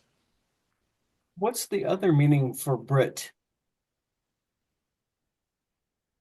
Um, Ceremony on age. The other meaning for Brit is a highly programmed individual in a population of mind-controlled, empire-building, sacrificial lambs. I'm thinking about what happens to a young boy on day 8 of his life. Oh, okay. Well, the word that I Brit-milah? know is bris. The ceremony is known as a bris, which is basically circumcision. Right. Okay. And that very similar, um, if those people moved from Palestine, Judea to Britain, it would make sense that that practice would be continued there as well, and show up in the linguistics. Sure. I've heard it pronounced Brit Milah and also as Brees. Yeah. So Yeah. I just know it as the bris, which is basically a ritual ceremony of the circumcision. But what we've learned not too long ago, basically recently in Andrew's work with opening up the trauma work and healing and everything, a big part of the trauma that gets locked into the body has to do with the vagus nerve, and the vagus nerve is, I think, the biggest, longest nerve in the body. It's called vagus because it comes from the word vagabond. It wanders through the body, but it starts somewhere up here behind, I think, both ears. And connects to the brain, but it goes down, basically into the endocrine system, into the heart. It goes down into the organs, and its termination point is in the sexual organs, whether that's in the male organ or the female organ. And so you have this Yahweh induced, Yahweh commanded requirement that all males should have that part of the anatomy cut off in an extremely painful ritual ceremony that this 8-day-old little boy has no clue and no anesthesia and has this immediate shock to the brain. And basically, it severs the terminus point of the vagus nerve, which basically will affect that young boy, man, the entirety of his life. And that's part and parcel with the covenant that Abraham makes after he goes to kill his son on the rock or the Ptah or the Petra or the Peter that the church is founded on. And basically, it's that in and of itself is, either you absolutely commit to your covenant with your deity by killing your son, or you basically become a heretic, you know. And what kind of mind control trauma is that for the patriarch of the Abrahamic three religions to basically start out and bond the genetics to that ritual trauma?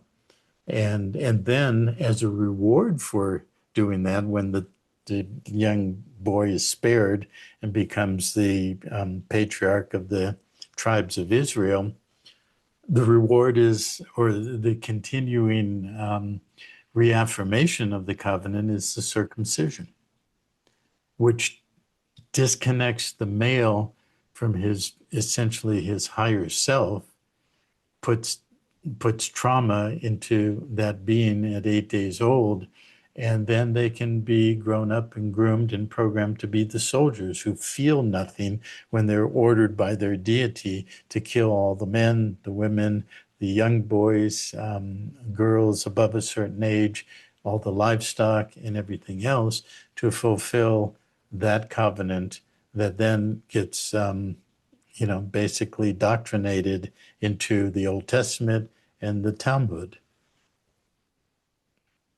I noticed as I reread the the account of the Exodus, 40 years in the desert, and during those 40 years when everybody was dying off, it says that none of the males were circumcised.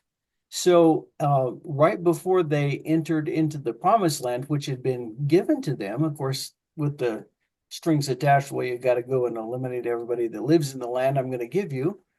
A little bait and switch there, but all the soldiers had to be circumcised. So the whole community was circumcised on one day. Hmm. And of course, it took time to heal. And if you're 40 years old or something and you've been enjoying being whole, and then all of a sudden, the most sensitive part of your body is cut off, it creates an anger and a frustration and I can just only imagine what it would be like at age 40 or 30 or 25 or 18, military type ages. And of course, then you've got a army of angry men. It's just the way it would be. They want their life back, and so they're going to take it from somebody else. It's during the break, I found a quote. Men's minds become so sick they can only be relieved by remedies as severe as the infection. Tacitus. Um, this sickness has been foisted upon us in so many different ways. It's unbelievable. I remember watching the circumcision video as part of my PanTerra training, and I had to turn that thing off over and over again for the cognitive dissonance I faced. It was, and I thought I'd, studied a lot of trauma. I guess I hadn't hadn't quite healed a lot of things that I didn't know about, but that was one of them. Yeah. Well, that was done by a man named Eric Klopper.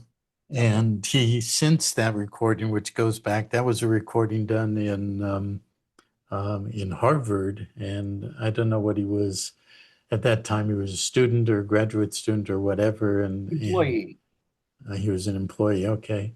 Um, Anyways, and Harvard was coming down really hard. He ended up suing Harvard for what they were doing and trying to marginalize him or eliminate him from the employee roles. But that was many years ago. And he then went on and studied law. He became an attorney. And he's now got a website. He's got a YouTube channel. And I don't know exactly who he's suing, but he's suing some level of whether it's the medical community, the political community, the religious, or all the above, and basically suing in effect a class action against the standardized ritual in both religion and just medical practice of circumcising every male in the United States, in newborn. So, but see, that before we saw that particular video, going back into the 90s in our first phase of the work Andrea and I undertook in the 90s of unveiling, unraveling many things in law and many other categories, that's when I started just basically having self-awareness openings of these things. I was never indoctrinated into the Jewish religion. I was born into a Jewish family. I didn't go to Hebrew school. I wasn't bar mitzvahed. My parents were very liberal, if you will, to not force that. On the one hand, I would have liked to have learned Hebrew. On the other hand, I am very happy I wasn't indoctrinated into that.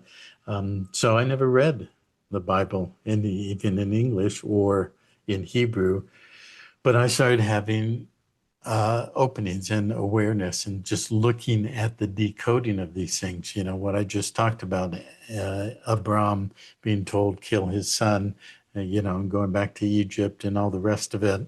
And I just knew back then, this was 30 years ago, what was, the ritual castration ritual of doing the circumcision. Why was that ordered? Well, I never knew anything about what Eric Klopper's work brought out, and I certainly didn't know about the vagus nerve relationship and the trauma-inducing of that event in a young boy's life. But now I do. But it all is coming together in many, many ways. So there's a lot to unravel and unpack in all these subjects. Indeed, there is. And I did also find that quote. It was Franz Boas who said, record enough facts and the answers will fall to you like ripe fruit. Mm-hmm. It's a very good, you study the facts long enough, and I'm learning the importance of going back to original documents Yeah. as best as you can, because then the facts present themselves, and it may be totally different than what you were taught in your American history class, or um, who won the American Revolution? Well, And that who was was behind the American Revolution? right. Who funded both sides? Hmm. Who wrote the treaty? Things like that. When you go back to the original documents and you honor the text protocol, then you find out things. Oh, I didn't know that. Yeah, And there's a lot of hurt that goes on with that too, because oh, but I believed my teachers, and of course they were only teaching what they were taught, and yeah, you don't have to give yeah, them a break. But the fact is, they were lied to as well. yeah. Uh, Well, because that's the nature of the control system of education and academia. so anyhow, you didn't ask about my M shirt. Yeah, nice M there. Um, Stand up and show us your shirt. yeah, because this makes a cameo appearance in the first chapter of the book and later at the end, but it's 31. Yeah. 31. This is Pittsburgh Steelers, number 31, uh, Hall of Famer. What is his name? I can't remember. But he was a Hall of Famer. But the point is number 31, because Yeah. the number 31, I hammered that all throughout the book in various ways and forms. Um, maybe page 301 is missing the zero because I typeset the book. I could do things like that. Yeah. Um, and if there are misnumberings in the book, pay attention to what they are, Hmm. because they're pointing to something that's important. Yeah. Well, obviously 31 is the mirror of 13. That's a key number. Interesting, the year 3113 BC is the beginning of the Mayan long count calendar of basically what people round off as 26,000 years. It's actually 25,000, depending on how you look at it, 920 or 480 or something like that in years, but it was 26,000 in what they called kin, which basically is their the Mayan word for day. So so basically the great year in the Mayan calendar is divided into five components of 50 5,200 years, and that started in the last one, the one we're just in, that was supposedly finished in 2012, but there's some discrepancy in that in Jason Brashear's work, and but it's accepted that the beginning of that uh, fifth segment of that grand year started on 3113 BC in that year. So interestingly, there's a recent event of the public execution, whether it was real or not, whether he was killed or not, that's up for grabs. But this man named Charlie Kirk, who was 31 at the time of his, whatever you want to call it, crucifixion, martyrdom, what have you, his name basically is Charles Kirk. Charles is essentially goes back to Charlemagne, Charles the Great, and the founding in the year 800 of the Holy Roman Empire, and what that was all about, which I talk about in other places. And Kirk basically is the word for church. Right. So it's sort of like the Carolinian lineage, which basically founded the Holy Roman Empire, which basically was all about the splitting and the polarization based on the castration or the ritual abuse, aka circumcision of the male, that the Charlemagne lineage is all about splitting the masculine principle or splitting the Christ principle, the true Christ, which is who we really are and what we are coming back into in healing the fragments and the subpersonalities and everything else that we just talked about. That's why on the 33-degree parallel that runs through Jerusalem, and that's latitude, the parallel, runs right to the coastline, but where North Carolina or the Carolinian lineage and South Carolina are split in half. Okay, so Charlie Kirk was sort of the archetype of the splitting of the male and the, basically the overlay of the church in creating this false, one world religion, basically. So he was the sacrificial lamb at the age of 31. Isn't that fascinating? That is. It really is. So I would like to finish up Okay. just covering a few key points in the book and in the storyline that basically your main character is called Walter Walls, correct? Correct. Okay. Interesting. Um, when I was a little kid and we had regular telephones, we used to do pranks with the phone. And one prank that we did, we'd dial a number at random. And when we got a little old lady, hello, we'd say, hello, I'm looking for my uncle named whatever, Charlie Walls. And she said, I'm sorry, there's no Charlie Walls here, young man. I said, well, how about Sally Walls? Is there a Sally Walls there? And she said, no, I think you have the wrong number. I said, no, I know there's my family. I have this number. Is Charlie or Sally? And I'd say, well, what about Bobby Walls? And she'd say, no, really, there's no walls here at this number. And I would say, if there's no walls, then what keeps your roof up? And that was our little prank. So you maybe consciously, maybe unconsciously named your main character Walls, who holds up the roof of the house.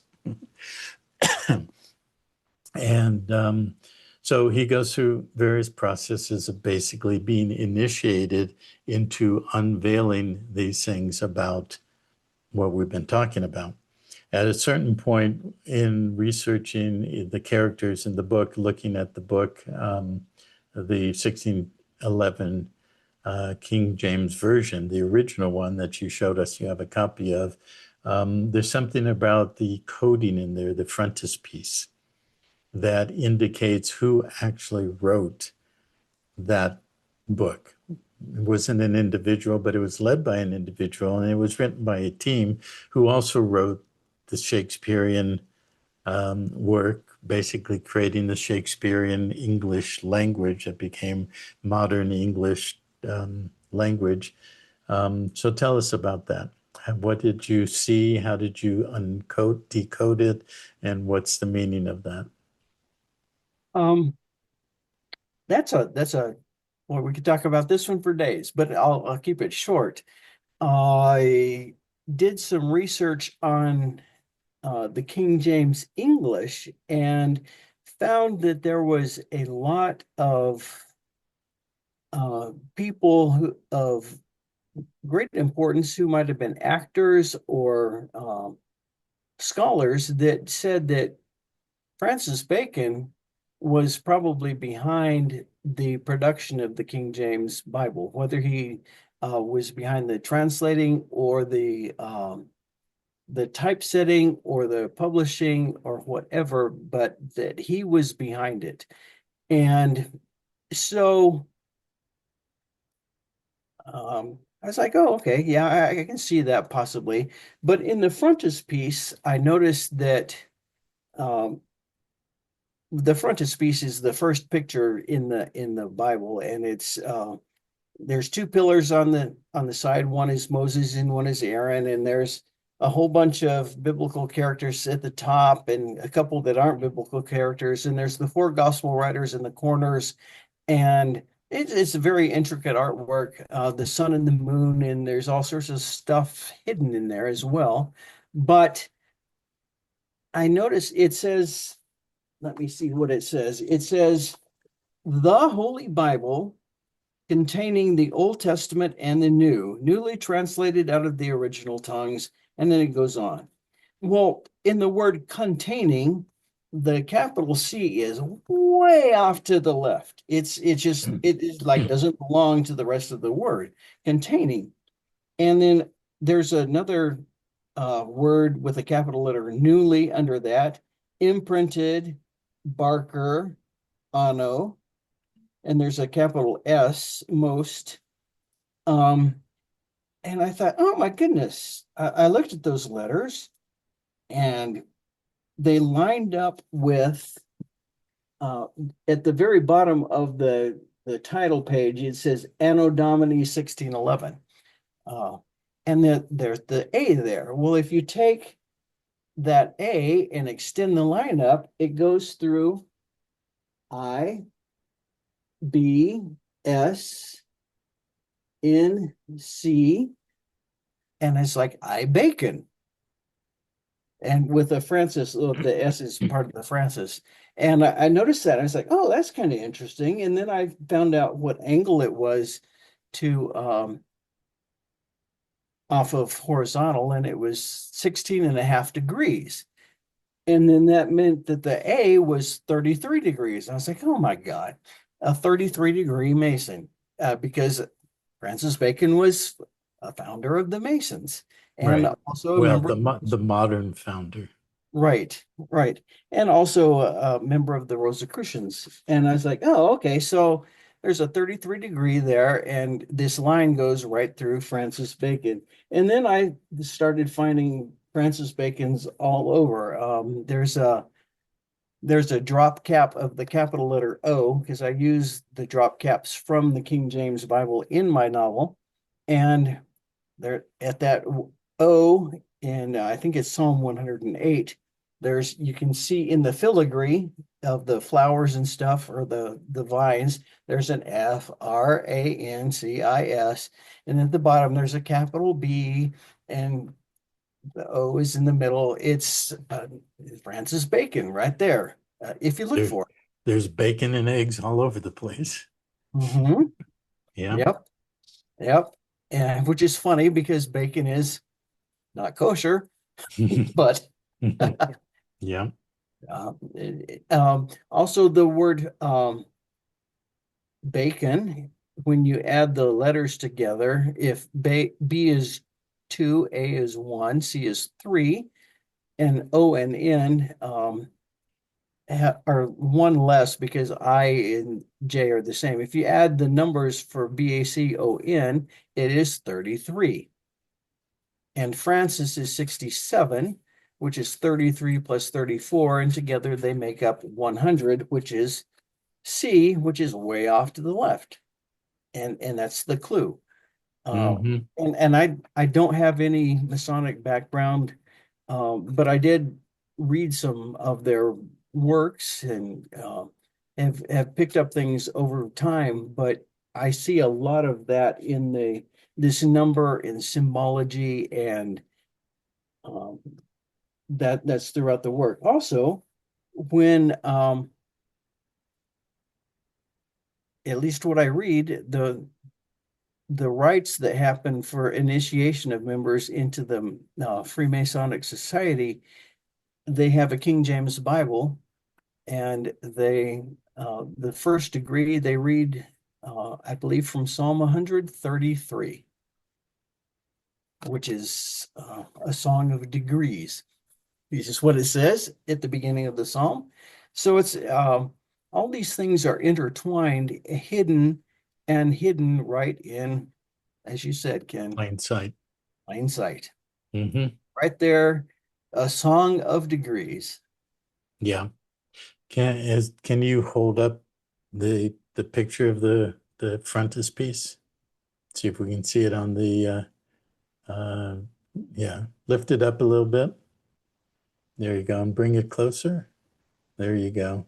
So obviously the Masonic, there's two pillars. It has Moses holding the Ten Commandments, the two plates. There's Aaron, they're the two pillars, and basically the ark, where basically the ark of Yahweh is made up of the characters up there. Lower it down a little bit. Yeah. So Right there yep. is Yahweh. You can't see it, but His name is in Hebrew, Yod He Vav He. Hmm. And yeah, so it's a Masonic text, and the Masonic tradition, symbols, and all the rest go back quite far in history. Go back to Egypt and probably pre-Egyptian, but definitely in Egypt. And so there's a lot more to open up and unravel and unveil in future conversations that we will have. Um, and this basically points to the theme that I've been working on for a long time, which is how does it all fit together? How are we in a containment field with symbols and esoteric systems, numerology, Masonic systems, all of the rest of that, and how our awareness of looking at it truly, neutrally, and objectively opens up the veiling so that we can actually see where we really are in this reality construct, in this holographic containment system. And I would like to end with just saying, because this work is very confrontative to people with faith and belief. And I would like to say, which I've said before, but basically, I've been accused many times by many people that I don't believe in God, that I'm not not of the faith or whatever. And what our work is about, what my life is about, is the difference between the construct of belief systems and the containment in the mind programming of everything we've talked about versus what's in someone's heart and in their being of a true living presence of something that we would call eternal. You might use the word divine, even though I don't like that word, but basically, what we are encouraging is to separate the dogma and the doctrine bondage of the neuro-linguistic programming, the esoterica that's been used as a control mechanism through religion and belief systems and all the rest of it, versus a true relationship with something that's a eternal essence, a presence of life and creation. So we are not trying to um, bash anybody or basically abuse personal faith or whatever, but we are saying it's time to wake up. It's time to move through cognitive dissonance in the programming that there's a lot of which in the law community, the religious community, which is sort of being merged in belief systems and so forth, that there is a real distinction between one's inner relationship, which is basically said in the New Testament, the kingdom of heaven is within. And the fact that all of those words in transliterations of the original languages, as they say in that frontispiece, that's a translation, a new translation of the original languages. They're so far removed from what those actual words in linguistics actually say. And then you have the next 400 years of more, um, you know, bastardization of the language and the words and everything into the program construct that we're now living in. So I would encourage everybody to dig deep and really separate one's faith and inner feeling from the overlay of the mind control that has been so deeply indoctrinated and, by ritual abuse, sexual slavery, everything that has now been revealed by George's work and many other people's work. Is there anything you would like to add to that? The location to get the book is George, George, then the word spelled out Saint, and then George with an S, George St. George. Got it. St. George's. Yeah, this is silent. .com. And then you click on uh, book, and there's a red button there. If you want to get it, then that's where you order it. And also, I guess I should say that I entered the book into a contest, reader reviews, and there were some 900 novels that were entered in 2024. and they chose Eye Opening as the grand prize winner. It was the one that they chose, which I was dumbfounded because I knew that the topic that I'm talking about is so controversial. It, to say the least. because it looks at the Bible in one way, and it looks at what is happening to our young people in another way, and then putting those two together, that's a pretty. Um, Anyhow, I was very, very happy that they chose uh, to honor me in that way. Hmm. Um, Yeah, and everybody listening can honor George by buying the book and supporting his work so that he can write some more and open the subject up much more.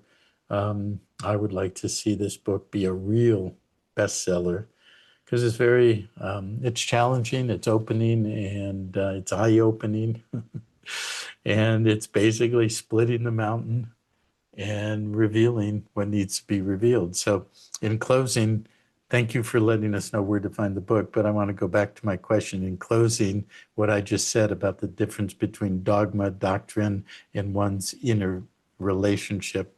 How does that relate to your experience of going through all of this decoding and unveiling that you've experienced in your life?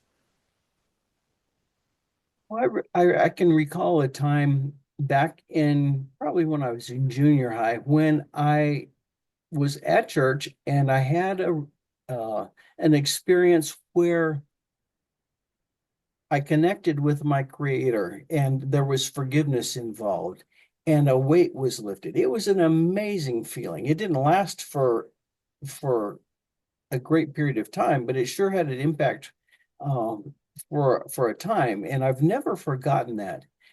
And it was in spite of being in the mind control arena of the Bible that I had this connection with the Creator, and whatever that means. I'm not talking about Yahweh. I'm talking about whoever created me. There's something that created me, and that connection was made, and it was beautiful. It was a wonderful thing, and I've never let go of that. I have never let go of that connection, and in spite of the darkness that I encountered while dealing with what I saw in the text of the Bible and what I saw in the practices of uh, many people of various religions, how they treated people and destroyed them. Um, that was different from this relationship. And in my experience with PanTerra, nothing has been um, pushed at me to sever that relationship that is uniquely mine with whoever it is or whatever it is that made me unique. And that's a beautiful thing. It's something that, my body is unique, my mind is unique. I'm the only person in the world that could write the book that I wrote because it's my viewpoint. And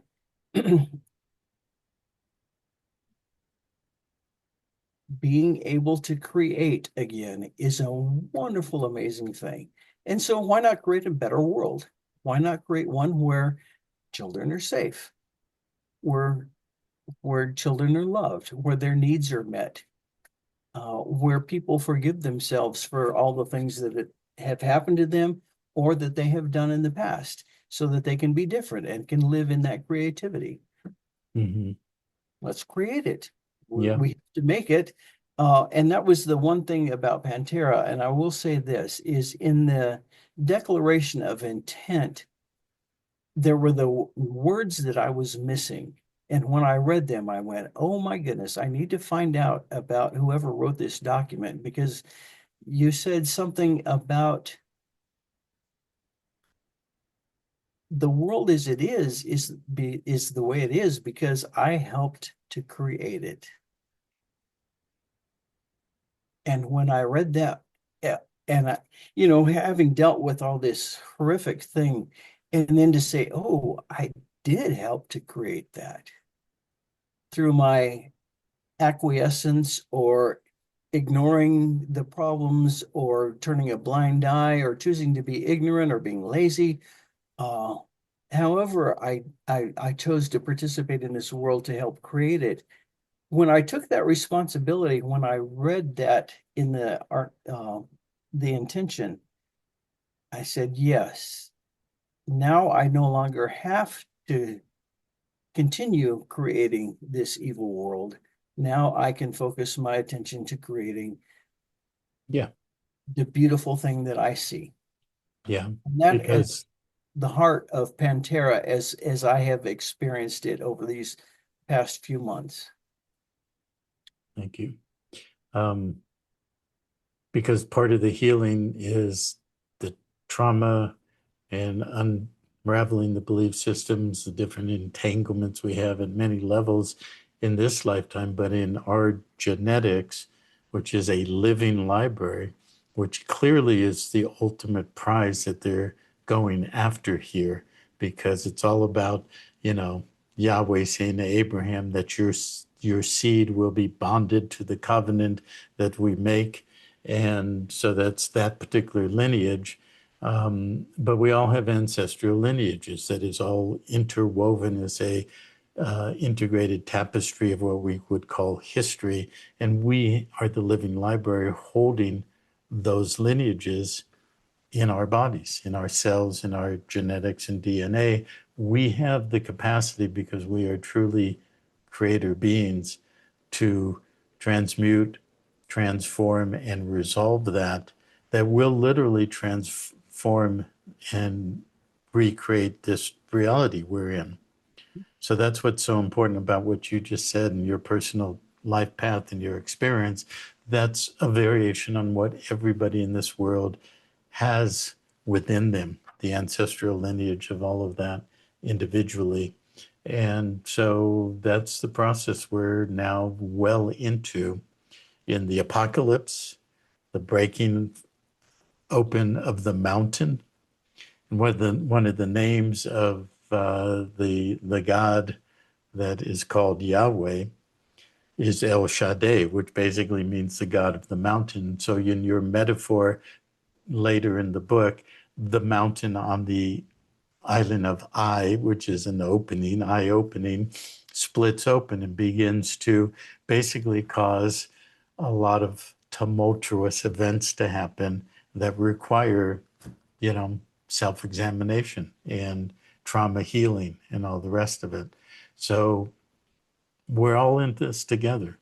Beliefs are just overlays. They're programs, they are constructs, and they're all deeply embedded in all of us through the mind control and the ritual abuse and everything else. And we have to take responsibility for that.